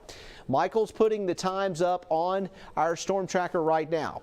We've got it in Daphne at 9:55. That is in 10 minutes. In 10 minutes, we have this thing coming ashore somewhere around Daphne. If it hits ashore near Montrose, it may be sooner than that. That's going to be closer than about 5 minutes from now. Then by 10:01, we have it in Spanish Fort. So based on this, it may come across Highway 98, somewhere near Daphne and Spanish Fort, and then track up towards Stapleton. The Bromley community also may be impacted by this, and then ultimately up towards the Hurricane Crossroads area and 225, as well as Bay Minette and US 31 further down the line. So the red box right here is the storm-based warning, and that is where it stands out really well for you. We've got it filled in for you. If you're in this red box, you're under the tornado warning. It includes Mullet Point, but the circulation is past there. It includes Point Clear, but it looks like the circulation is past the Grand Hotel now. It's tracking very close to Scenic 98 as well as Highway 98. And the circulation looks like it's trying to come ashore somewhere here, Seacliff, Daphne, and Montrose. So there's Montrose right there, and here's the rotation area. Looks like right now, again, based on what we're seeing, and this is not as pronounced with the rotation as what we had earlier, but this is definitely a strong thunderstorm. You can see the lightning flashing with our live camera from Daphne, and it's showing the rotation is now off of Montrose and out over the bay, and there's the storm, and then your rotation area is going to be right there. So there is, again, a little hook signature. It's subtle because this is a very compact storm that's coming in off the bay. It's lifting to the north. We're getting heavy rain and lightning in Montrose, but it looks like the rotation area may be out over the bay just a bit, and so that rotation area may come ashore a little closer to Daphne than Montrose. It's moving a little left of the actual storm-based warning when it was first issued. We did just get an update on that, and the Mobile National Weather Service has adjusted this warning, so they've shifted it a little bit. So the storm-based warning is now a little further to the west, and this storm's moving north at 35 miles an hour, or really north-northeast at about 35 miles an hour. So they've slowed the forward speed, they've changed the angle on it a little bit, more north-northeast or north, and they've adjusted the box for this possible tornado to have it moving now more over towards Daphne. Fairhope, it's passing you by, and now it looks like the Montrose Daphne area, specifically Daphne, and then further up Highway 98 as we get into Lake Forest, could be potentially in the path for this tornado as it moves north at about 35 miles an hour. So Daphne, Lake Forest, the Bayfront Park, all included in the possible path of this tornado. This is going to bring it really close to our camera here in Daphne, so we're going to watch out for that too. And we'll see if this holds together. You know, it is showing rotation. The last couple of scans with velocity not as defined as what we had before, but we've seen this on and off throughout the last 24 hours or so with some of these storms, even when they were all the way back in Texas. They'll start out showing a little bit of rotation, they'll back off, and then all of a sudden they'll ramp up and you've got a tornado on the ground. So this can happen very, very quickly when you're in this kind of atmospheric environment where it's conducive for the development of tornadoes. So the National Weather Service continue this warning until 10:15, tornado warning for the Eastern Shore and Baldwin County. And we've been continuing to watch this cell as it comes ashore, but we've yet to see it. The rotation area still appears to be out over Mobile Bay. It is also not as well defined as what we had earlier. So looking at it, this is what's likely a tornado over the water, very close to the Grand Hotel. And then watching that rotation area as it's moved to the north, the rotation is not as well defined as it was earlier, but it's not zero rotation. There's still some sign that something's up, that we may see a rotating thunderstorm going on there, but it may not be all the way down to the surface. Michael, we're seeing this here as we're bringing it to folks live on the air. Serious concern for folks along the Eastern Shore. We're going to have to keep watching this thing very closely. We are, Jason. Yeah, this is something that, especially given what happened in Louisiana earlier tonight, that we really have to be cautious of are all of these storms that are forming ahead of the main line. Again, I want to emphasize this storm that's producing the possible tornado that right now is literally just off the coast of Daphne, just off the coast of Bayfront Park, and it's going to be passing exit 35 off the I-10 Bayway and exit 38, which is the Malbus exit. It's projected to go that way, but I think it's going to be running that Highway 98 to State Highway 225 corridor that puts it by basically the exit of the Bayway to Baldwin County, and right there near Spanish Fort Elementary School, right there by that Rouse's. It looks like it's going to be moving in that general area. Now, the signature is weaker than it was the last couple of volume scans, but we still have to stay with this very carefully, and also want to point out that we still have a ways to go before the night is over. The main line is right there pushing into Biloxi currently and pushing into Leakesville. So it's still going to be several hours before we get that line through. Once we're on the back edge of that line, like Hattiesburg is, for example, severe weather threat's over. But it's going to be several hours again because that line is not moving very quickly. And any storms that form ahead of that line, like what we're seeing in the Mobile Bay right now, those have a greater potential to become tornadic. Now, the storms in the main line can become tornadic. However, the odds are a little lower than what we see in advance of the main line. So let's go back to the radar. The last couple of volume scans with this storm that's moving up Highway 98. Right now around Daphne and Bayfront Park, which, as we know, very heavily trafficked section of Baldwin County. Everyone between exit 35 and 38 on I-10 needs to be in shelter. Daphne, Spanish Fort, Malbus, Timber Creek subdivision, Spanish Fort Elementary, Garrison Ridge, everyone there needs to make sure they're in the lowest level of their home, away from doors and away from windows. We check the inbound and outbound wind flow again. The good news is the latest scans still show that although there is some possible rotation in the storm, it is not as well defined as it was earlier. Let me zoom out, and I'm going to back the radar up and notice where it was right here.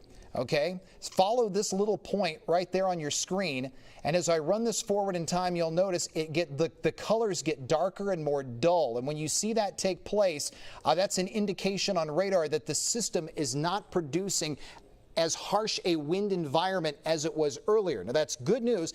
In fact, the Weather Service, as I'm saying this, just sent us a message that said the rotation has weakened with the tornado-warned storm over the eastern Mobile Bay. We are going to watch this for any recycling of the rotation, which would be to the southeast, closer to land if it re-strengthens. At this time, it has become unorganized, and if it doesn't, they will cancel the tornado warning. They have not officially made that decision yet, but they're going to wait for a couple of more radar sweeps before making that call. But Jason, that's very good news for anyone that lives on the eastern shore. It is. We're going to watch this closely, and there's also one other thing that we're going to keep an eye on besides this rotation. There's another one just to the south of it that's over the bay that we're going to have to watch out for, and it's with this cell right here coming out ashore near Fish River. We've seen some rotation back in through here right out off of Mullet Point that we're going to have to watch out for as well. We'll scan that too with our velocity tool, and so while we're watching that, we've also got this right here. It's not really all that strong, but again, there is some minor or moderate rotation going on with this cell here off of Mullet Point. So it may be that we're seeing the storm to the north weakening. We're also going to keep an eye on this one, and there's more. There are more cells beginning to try and form up over the Gulf of Mexico that we're going to have to monitor as we go through the evening hours. So we've got the squall line that Michael showed you, but this one right here is a bad looking deal. That is a very strong thunderstorm there, and I wouldn't be surprised that once that gets up around Gulf Shores that we may have problems and could have more warnings issued. It's still running about 15 to 20 nautical miles out into the Gulf of Mexico. So it's a little ways out offshore right now, but that'll have to be monitored. The tornado warning has been canceled for Baldwin County. As Michael was telling you, we were seeing that thing weaken, and we felt like it would be dropped. There was a public report of a waterspout when that went over Fort Morgan, so we have verification that at least was producing a waterspout, but now the tornado warning for Baldwin County has been allowed to expire. There may be more warnings. We'll bring you that information as we see those possible threats. In the meantime, we're going to go to break, but we'll come back.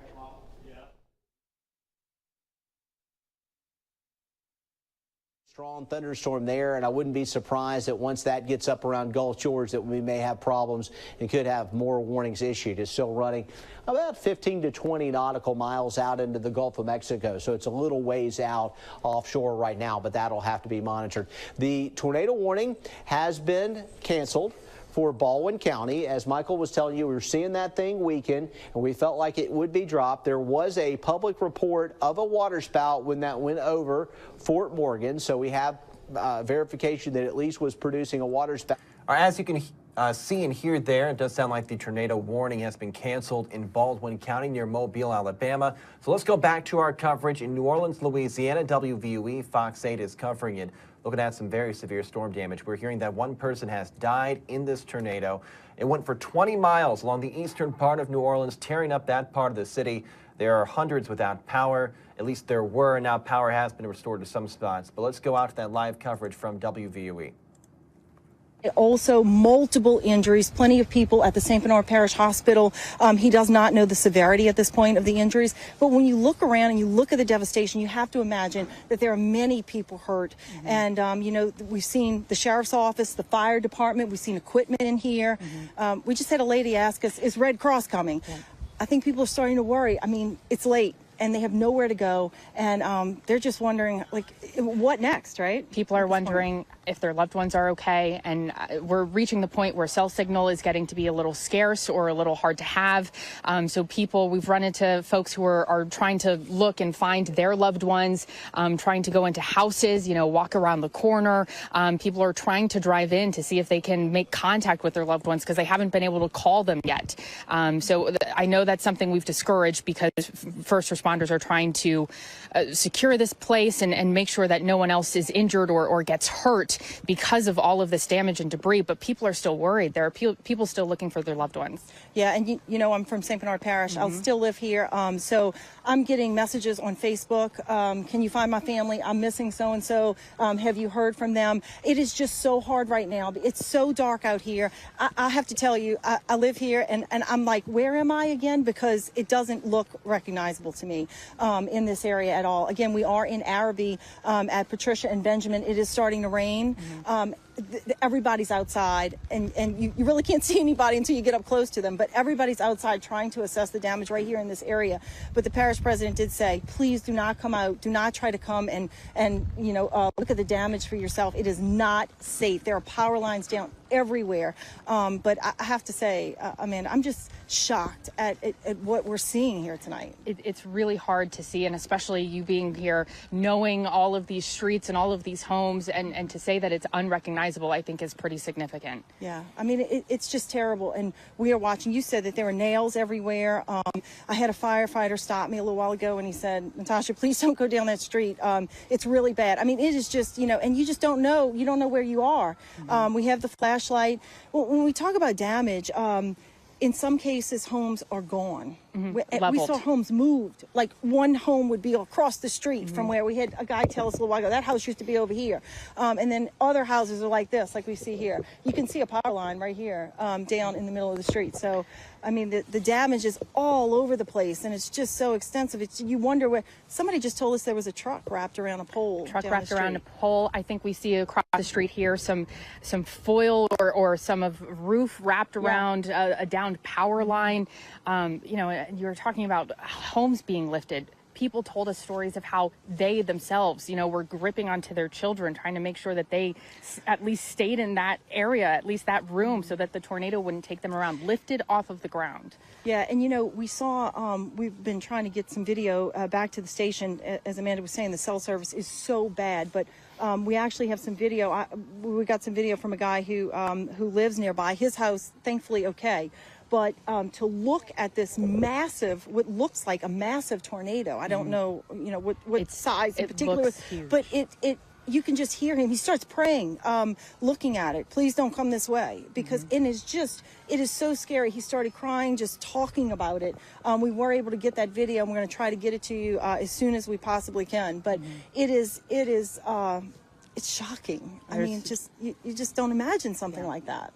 There's a lot of harrowing stories. I'm sure we're just starting to reach the beginning of them. We're just starting to hear the first of them. But that's the situation here in Arabi. We'll send it back to you all.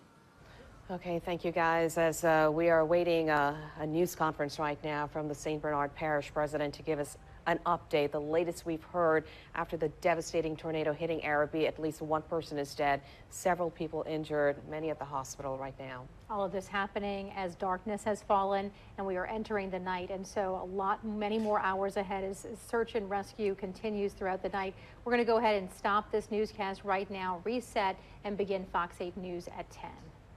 Fox 8 News is New Orleans' most watched late news. Fox 8 Local First starts now. And good evening. Shelley Brown here alongside Liz Ray as we've been continuing our coverage of this tornado that started.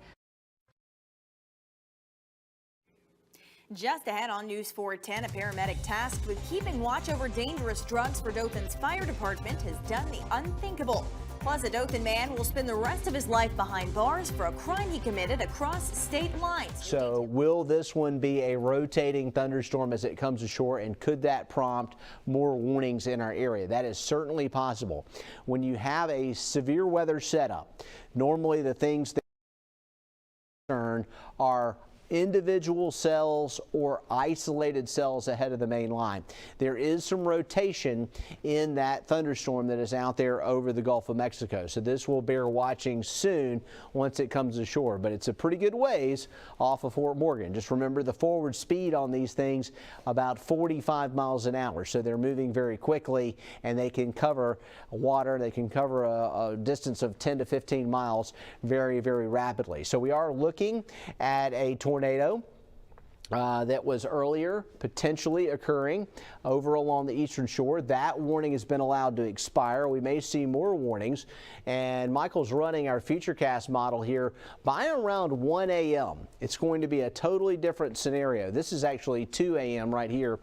Greene, George, Jackson, Washington, Clark, Monroe, Mobile, and Baldwin County are likely going to be just about done with a severe threat by about 2 a.m. We're still concerned about the possibility of severe weather for the Panhandle 2 a.m. to about 3 a.m. And then the leading edge should be right near or east of Destin by about 4 a.m. And then things will begin to settle down. This is all going to be replaced by a cool, dry air mass. Going to have about 7 or 8 days of great weather. And I'm sure you're going to be ready for it. So we're going to bring in wonderful conditions weather-wise as we get into the forecast over the next 6 or 7 days. But we are looking at a situation where we have potential for tornadoes tonight, and we're going to keep watching out for that for you here from the Fox 10 News Storm Tracker Center. There is a heavy squall line here in Greene County and George County, as well as in Jackson County. Then we're getting the isolated cells out ahead of the main line, and it's still a process to get all of this mess through our area before we can start to rest easy. We are not currently under any tornado warnings or in any thunderstorm warnings. There is a tornado watch in effect for our area, and we do have a cell that will have to be monitored for rotation and possible tornadic activity as it comes into South Baldwin County. It's right out over the Gulf right now, but we still have about 10 to 15 minutes before this thing comes ashore. So that's an update right now from the Storm Tracker Center. We are watching these cells for rotation, and we're going to keep doing that here on Fox 10 News. Now, as far as what happens with this, once we get this out of here, we're going to see nice weather through the end of the week and into the weekend. We just need a little more time for this line to work on through. All right, so we've got the storm offshore. Here's the 7-day forecast, and I want to show you what we're tracking as far as the extended outlook here on Fox 10 News, and that's showing us that we're going to have cool nights, and we're going to see days around 70 degrees or so. We have a downtown Cajun cook-off on Saturday. It looks like fantastic weather there. As we get into Sunday, 72 degrees and wonderful weather. Right now, no active warnings, but that could change at any minute. We're going to keep watching the radar, and if we see anything that looks alarming, we're going to come right back on with your forecast. In the meantime, back to full coverage here on Fox 10 News at 10 p.m.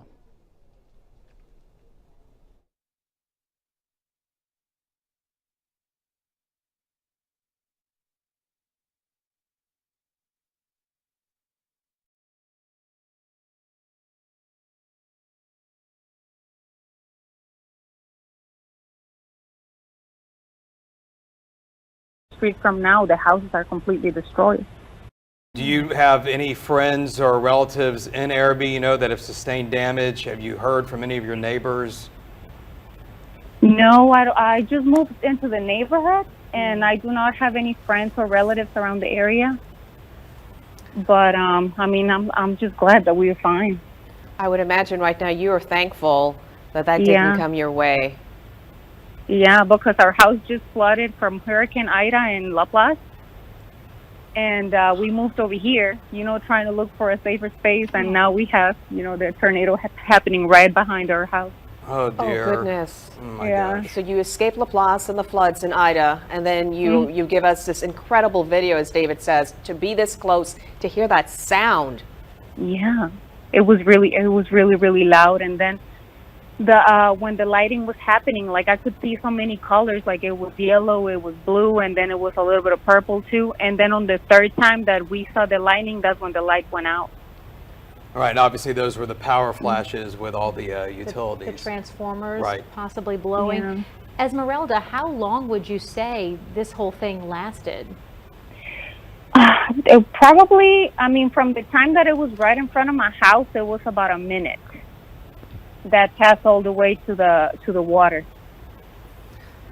Well, again, it's the one thing that I ask people not to do, but you did, and I'm just glad that it turned out okay this time for you and your family, and glad that you guys are safe. But again, it doesn't appear there's any major damage to your house as the storm. Out over the Gulf of Mexico that we've been watching, that is beginning to show some signs of exhibiting rotation and beginning to exhibit a bit of a hook to this storm as well. We're going to look inside this one. It's currently still located about 10 miles out in the Gulf. It is showing some rotation down on the south southwestern flank of that thunderstorm, and it is headed towards Fort Morgan and Little Lagoon. So we're watching that. There are actually 2 rotation areas right here out on the western edge of this very strong thunderstorm. Is currently out over the Gulf, but not much longer here, and it will be coming ashore. There's the storm there, tracking to the north. We expect it to come ashore somewhere between Fort Morgan and Little Lagoon, and the most likely scenario is it's going to come up across Fort Morgan Road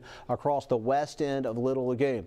The other thing that we're watching is the surface squall line itself, producing heavy rain, lightning, thunder, and this is the same squall line that produced a tornado over New Orleans. It's not currently appearing to be tornadic, but it is still a severe weather threat, and it's coming through Leakesville, through George County, and through Jackson County. So that's an update right now. We're not under active warnings. There are some special marine warnings offshore.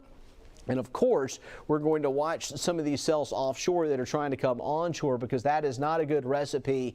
Whenever you have a squall line and you get a rogue cell out ahead of it, that is usually problematic and can even be tornadic.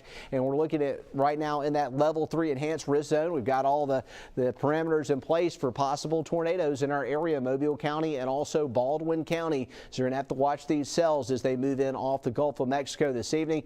We're going to come back to weather as needed throughout the news. Our first responders and our deputies are out there doing a great job. So before we get into anything more, I want to turn this over to our Sheriff Pullman. Sheriff? Thank you, President McGinnis. Earlier this evening, we had a tornado touchdown again in Arabi, as everybody knows. It started right across the river and then went northbound all the way up to the marsh area located behind Callan Park subdivision. There's widespread damage from where it touched down in the old Arabi area and Friscoville area, all the way up to the Callan Park and St. Paul Heights area. There's heavy damage to multiple structures in the area. They have multiple injuries in the area. Most has been transported to the hospital and treated on the scene by first responders.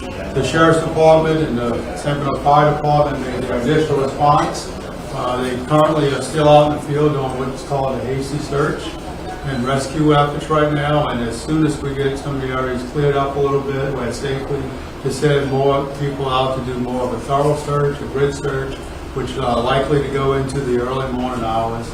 We'll continue our search. Currently, we have the Louisiana State Police, Jefferson Parish Sheriff's Office,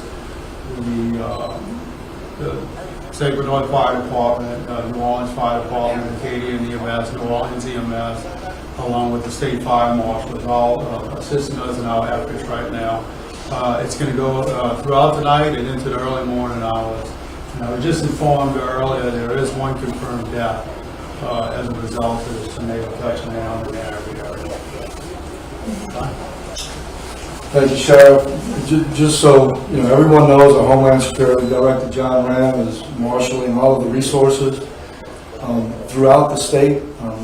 Like the Sheriff said, they're coming into the parish right now. We're asking any community out there that's willing to help to call us first before you come.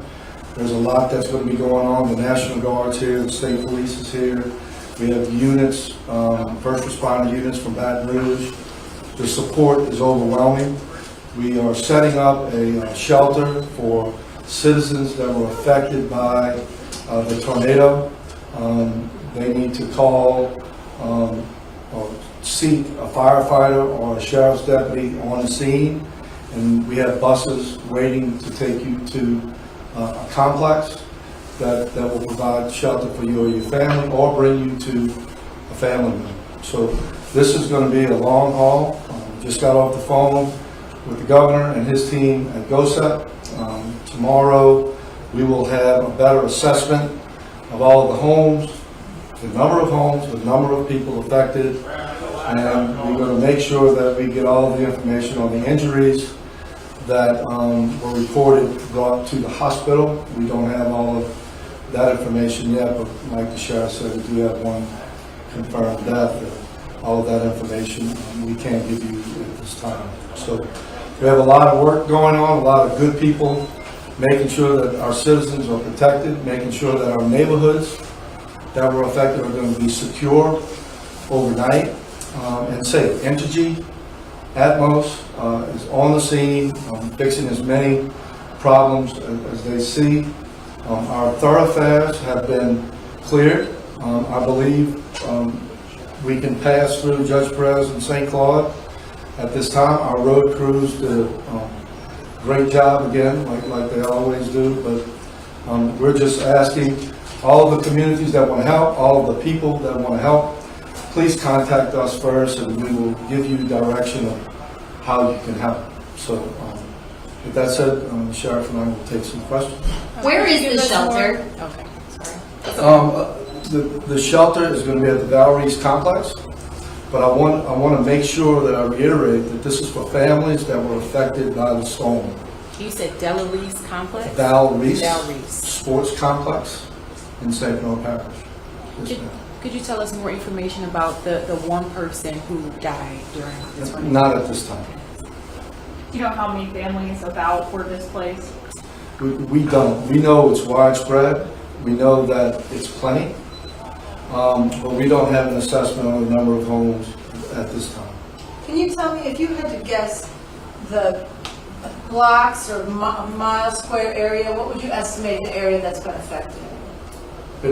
It's in the Arabi area, from south to north, from the river to the 40 Alpine Levee, which is a couple of miles, Sheriff, would you say?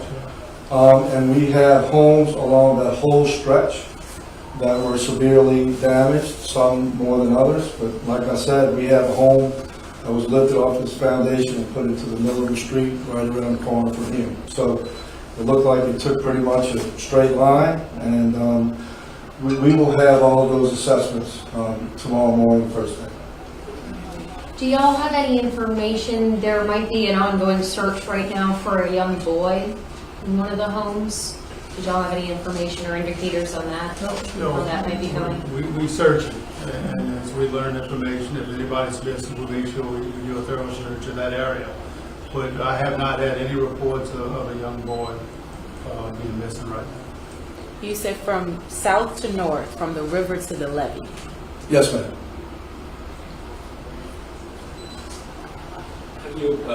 Have any of your people had to rescue people from inside collapsed houses, or can you describe any of the rescue or search operations you've done? Well, you can imagine, the type of damages you have with construction when a tornado passes through. But yeah, we had several rescues the fire department conducted.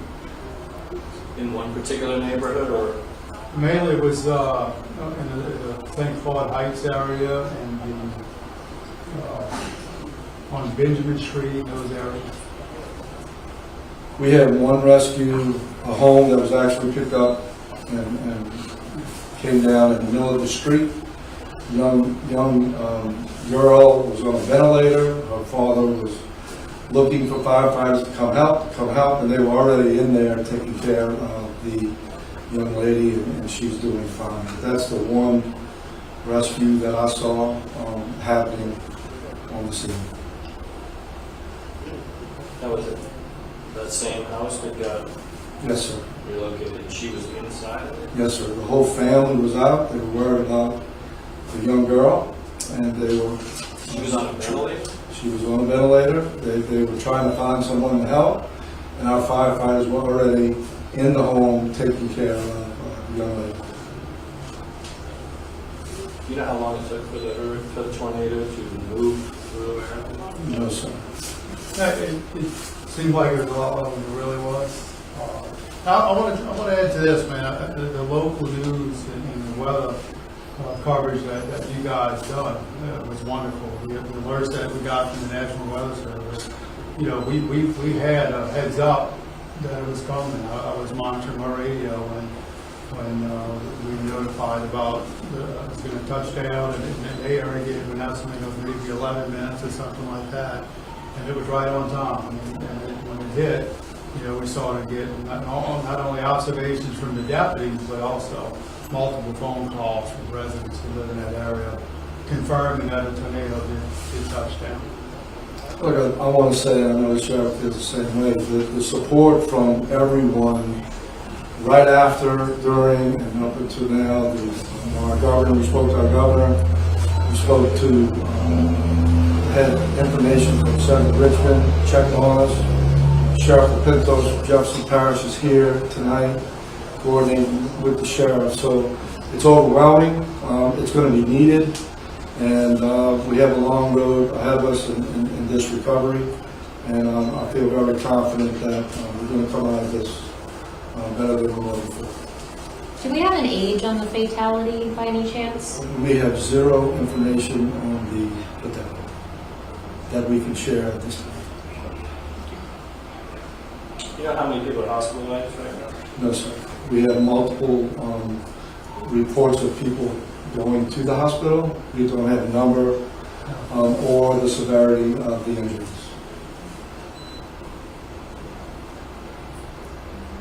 And we'll have something tomorrow. Once we have a lot of this information, we will coordinate with the Sheriff's Department and have another conference or put out a statement. And again, if you have no business being in the Arabi area, it's not a time to come back here and try to sightsee. You know, we're going to have plenty of deputies and law enforcement agencies up here patrolling the streets to make sure that everybody who don't belong up here stays out here. And just listen to what we're telling you. You know, we don't want to have any problems with you, but our guys are going to engage if you got no business back there. This might be another question that it might be too early to tell. Any idea of a number of missing people? We have no reports of missing people. No. At this time.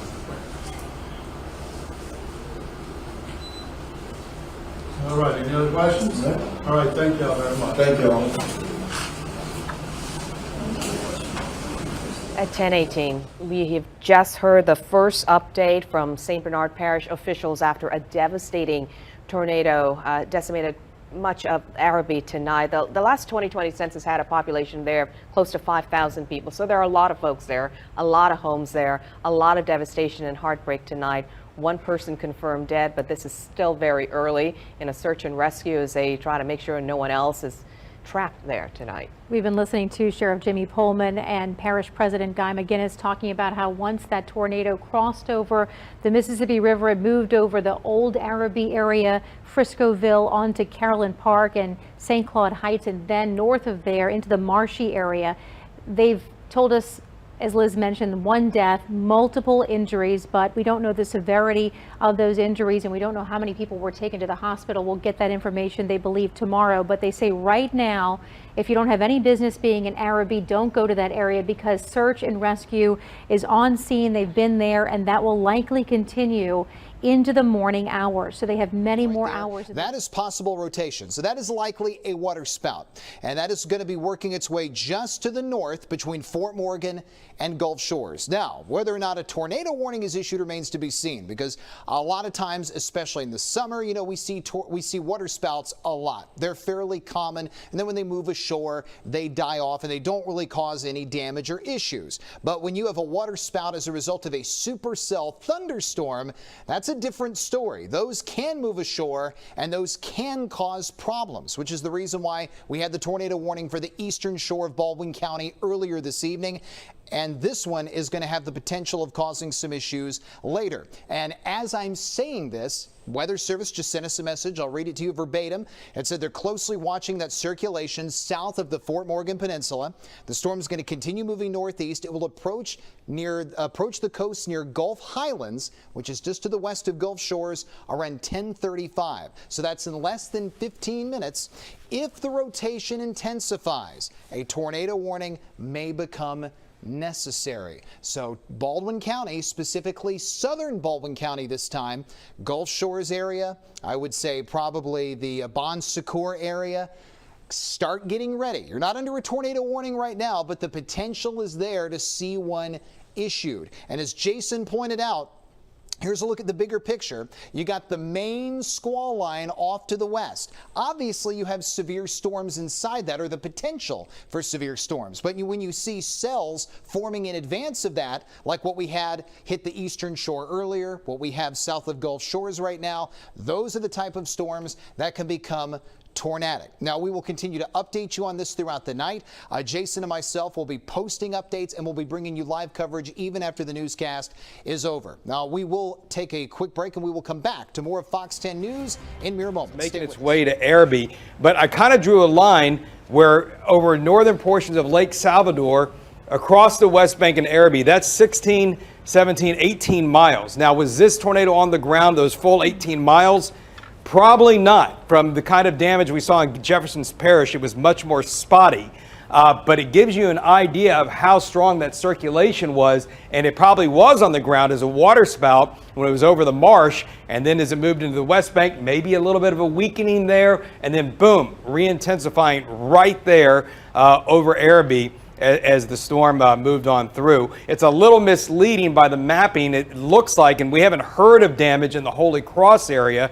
I'm not saying that there wasn't any, but obviously the worst of the damage is just a little offset from where you see that strong rotation here in Arabi. That's where that seems to be concentrated the most. So that kind of gives you an idea. It verifies what that video was showing. And then right there, you see that kind of that yellow speck indicating where the rotation may have gotten a little bit stronger, guys. So David, oh, I'm sorry, Liz. No, go ahead. I was going to say, when it passed over the Mississippi River, that sort of fueled it when we saw it get wider. And then you mentioned the multi-vortex. It looked like those areas kind of appeared on the outside, multiple areas of more spinning. Right, more violently spinning air around the main funnel. Certainly that was evident on some video that I saw earlier today. It's a little bit hard to tell from this distance what's happening, but what you can tell is that the circulation did get larger and it did get more intense. And also we have ground truth because the damage on the West Bank isn't anything compared to what happened right there as it crossed into Arabi. What a scary sight that is. When you think you get some more details, and how do you think this will compare to what we saw in eastern New Orleans in terms of the scale and the power of this tornado? Well, again, as far as the scale goes, we won't know that until, we've got daylight and see the full extent of it all. It's going to be pretty similar. I guess I've learned never say never. I mean, after the New Orleans East tornado, and I went up in our chopper and went over that and surveyed that damage, and I'd seen a lot of tornado damage over the years, and that was some of the worst I'd ever seen. So when we get in there tomorrow and look at this, I imagine that's going to rank up there as some of the worst I've seen. I don't know if I thought we would see another tornado of this magnitude in my lifetime go right through the city. I mean, the chance of that is very slim. That New Orleans East tornado is the strongest one on record for Orleans Parish. And in our newsroom, everybody's phones started going off with those emergency alerts. You were talking about the tornado warnings on air. We had push alerts. I mean, more and more people are connected through technology now, and hopefully that helped. That really is true, Shelley. And one thing that came out of the New Orleans East tornado, we didn't have any fatalities, as I recall. I think that's correct. I don't think we had any fatalities. I hope I'm not wrong about that. And it was really a miracle. And one of the reasons was it was largely residential and a lot of people were at work. That helped. But it comes up on everyone's phone. And so, it used to be that if you weren't in front of the TV, you didn't know what to do. But now if you have the weather app, the Fox 8 weather app, it's going to alert you wherever you are that you're in an area of potential danger. And it just undoubtedly has made a huge difference. And also there was a lot of warning on this tornado. Remember, the first tornado warning, came out like a half hour before across Jefferson Parish. So there was a long lead time on this before it reached Arabi. But here's the problem. You see this picture we're seeing right here? This house that's totally destroyed? Where do you go? We don't have basements. This isn't Kansas. This isn't Oklahoma. And so, our homes are not built. May be issued for this, but we've not seen that so far. It does have some rotation with it. It's coming ashore near Gulf Highlands and on the west end of Little Lagoon, crossing Fort Morgan Road here within about the next 10 minutes or so as it comes ashore. Then it will work its way up in and across the Bon Secours River area and come back ashore around Fish River. I'm going to be monitoring this along with meteorologist Michael White this evening and on into the evening. Yeah, it's been a busy night, Michael. It sure has, and hopefully we'll see it end sooner. The tornado the other day, and I can't remember where it was in the Midwest, but somebody was literally tossed out of their home into the woods. I mean, that's, I believe, the account that person gave, that was definitely what they felt tonight, what was the real thing. But it's a tornado of this intensity and with our kind of homes and without basements, you just got to get lucky. And hopefully tonight we can limit the damage and the death toll to where we are now. We've sadly confirmed we've lost one person. We know others are injured.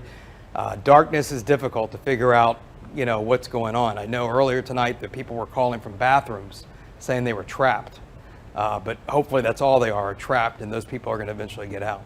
And I imagine tomorrow as the sun rises, we'll hear more of those harrowing tales of what you guys are saying. If people lifted up, maybe some of those folks are in hospitals right now from those injuries after they were just pushed by the storm into the air and went flying. David Jones has been in Arabi all night. David, what is the latest there? Yeah, hey, we're on Easy Street and Alexander Avenue in Arabi. Right now you can see the sheriff's office is actually going through and they're checking all of these houses. They're banging on doors, you know, trying to find survivors. You know, hopefully these houses are empty, but you can see the scale of the devastation. I know I heard a little bit earlier that David was saying, you know, it's dark out and we have to wait until morning to really get an idea of the full scale of this devastation. But from what we can see here, I mean, this is bad. I mean, it's rampant. You can see the detectives going up there, you know, searching through that home there. Yeah, we did hear from my boss actually spoke with the with either the man who owns the house or a friend a friend of the man who owns the house. So I think he's safe. That the owner's safe. Yeah. Sorry. She spoke to someone the owner. Yeah. No worries.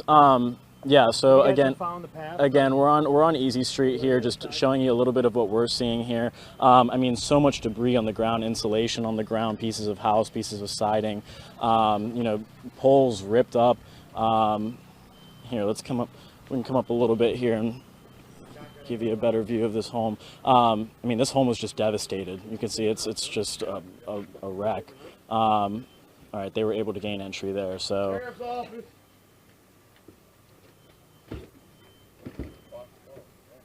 Of course, very hopeful that that no one's inside this house at the time. Again, we don't believe that there is, but they're going to do a quick sweep just to be safe, on the safe side. We have seen, not in this area, but more towards St. Claude, we've seen a lot of people out milling around. You know, I mean, you heard the St. Bernard Parish president a little bit earlier ask that people not come outside, not mill around, not take videos and photos and, you know, observe the damage. We've seen a lot of that by St. Claude. Not so much here up on Easy Street, but really I know you don't have power. I know you want to go outside and survey the damage, look at your own home, but please do your best to stay out of the way of these first responders who really have a monumental task ahead of them as they start to clean up here. I'll throw it back to you guys now in the studio. It's just heartbreaking seeing all of that, and so many people tonight are either injured or worried about where their next place will be to call home. I'm thinking about the elderly people or the people with young children or babies or people who might be, you know, have disabilities and can't really physically get places. But we do know that the sheriff and the parish president said that there is a shelter for citizens who absolutely need it at the Val Reese complex in Chalmette. They say find a firefighter, find a sheriff's deputy, and they will somehow get you there. Right, and once again, try to avoid the area if you don't have a reason to be there. Amanda Roberts, too, has been there in Arabi all night, bringing us some of those scenes and the search and the hope that that death toll will not go any higher. Amanda. Yes, so we are at Benjamin and Alexander. We've come down the street a little bit, but this is really as far as first responders are letting us go. They say that it's way too dangerous, that there are way too many power lines, way too many nails, glass people have stepped on, and so that's a potential danger around here. This is an entire power pole with transformers that are down. Just the damage everywhere we go is shocking. The word devastating has been used time and time again because it's just shocking to see all of this, especially all of these homes that people have worked so hard for. We're looking at one home. You can almost see through the roof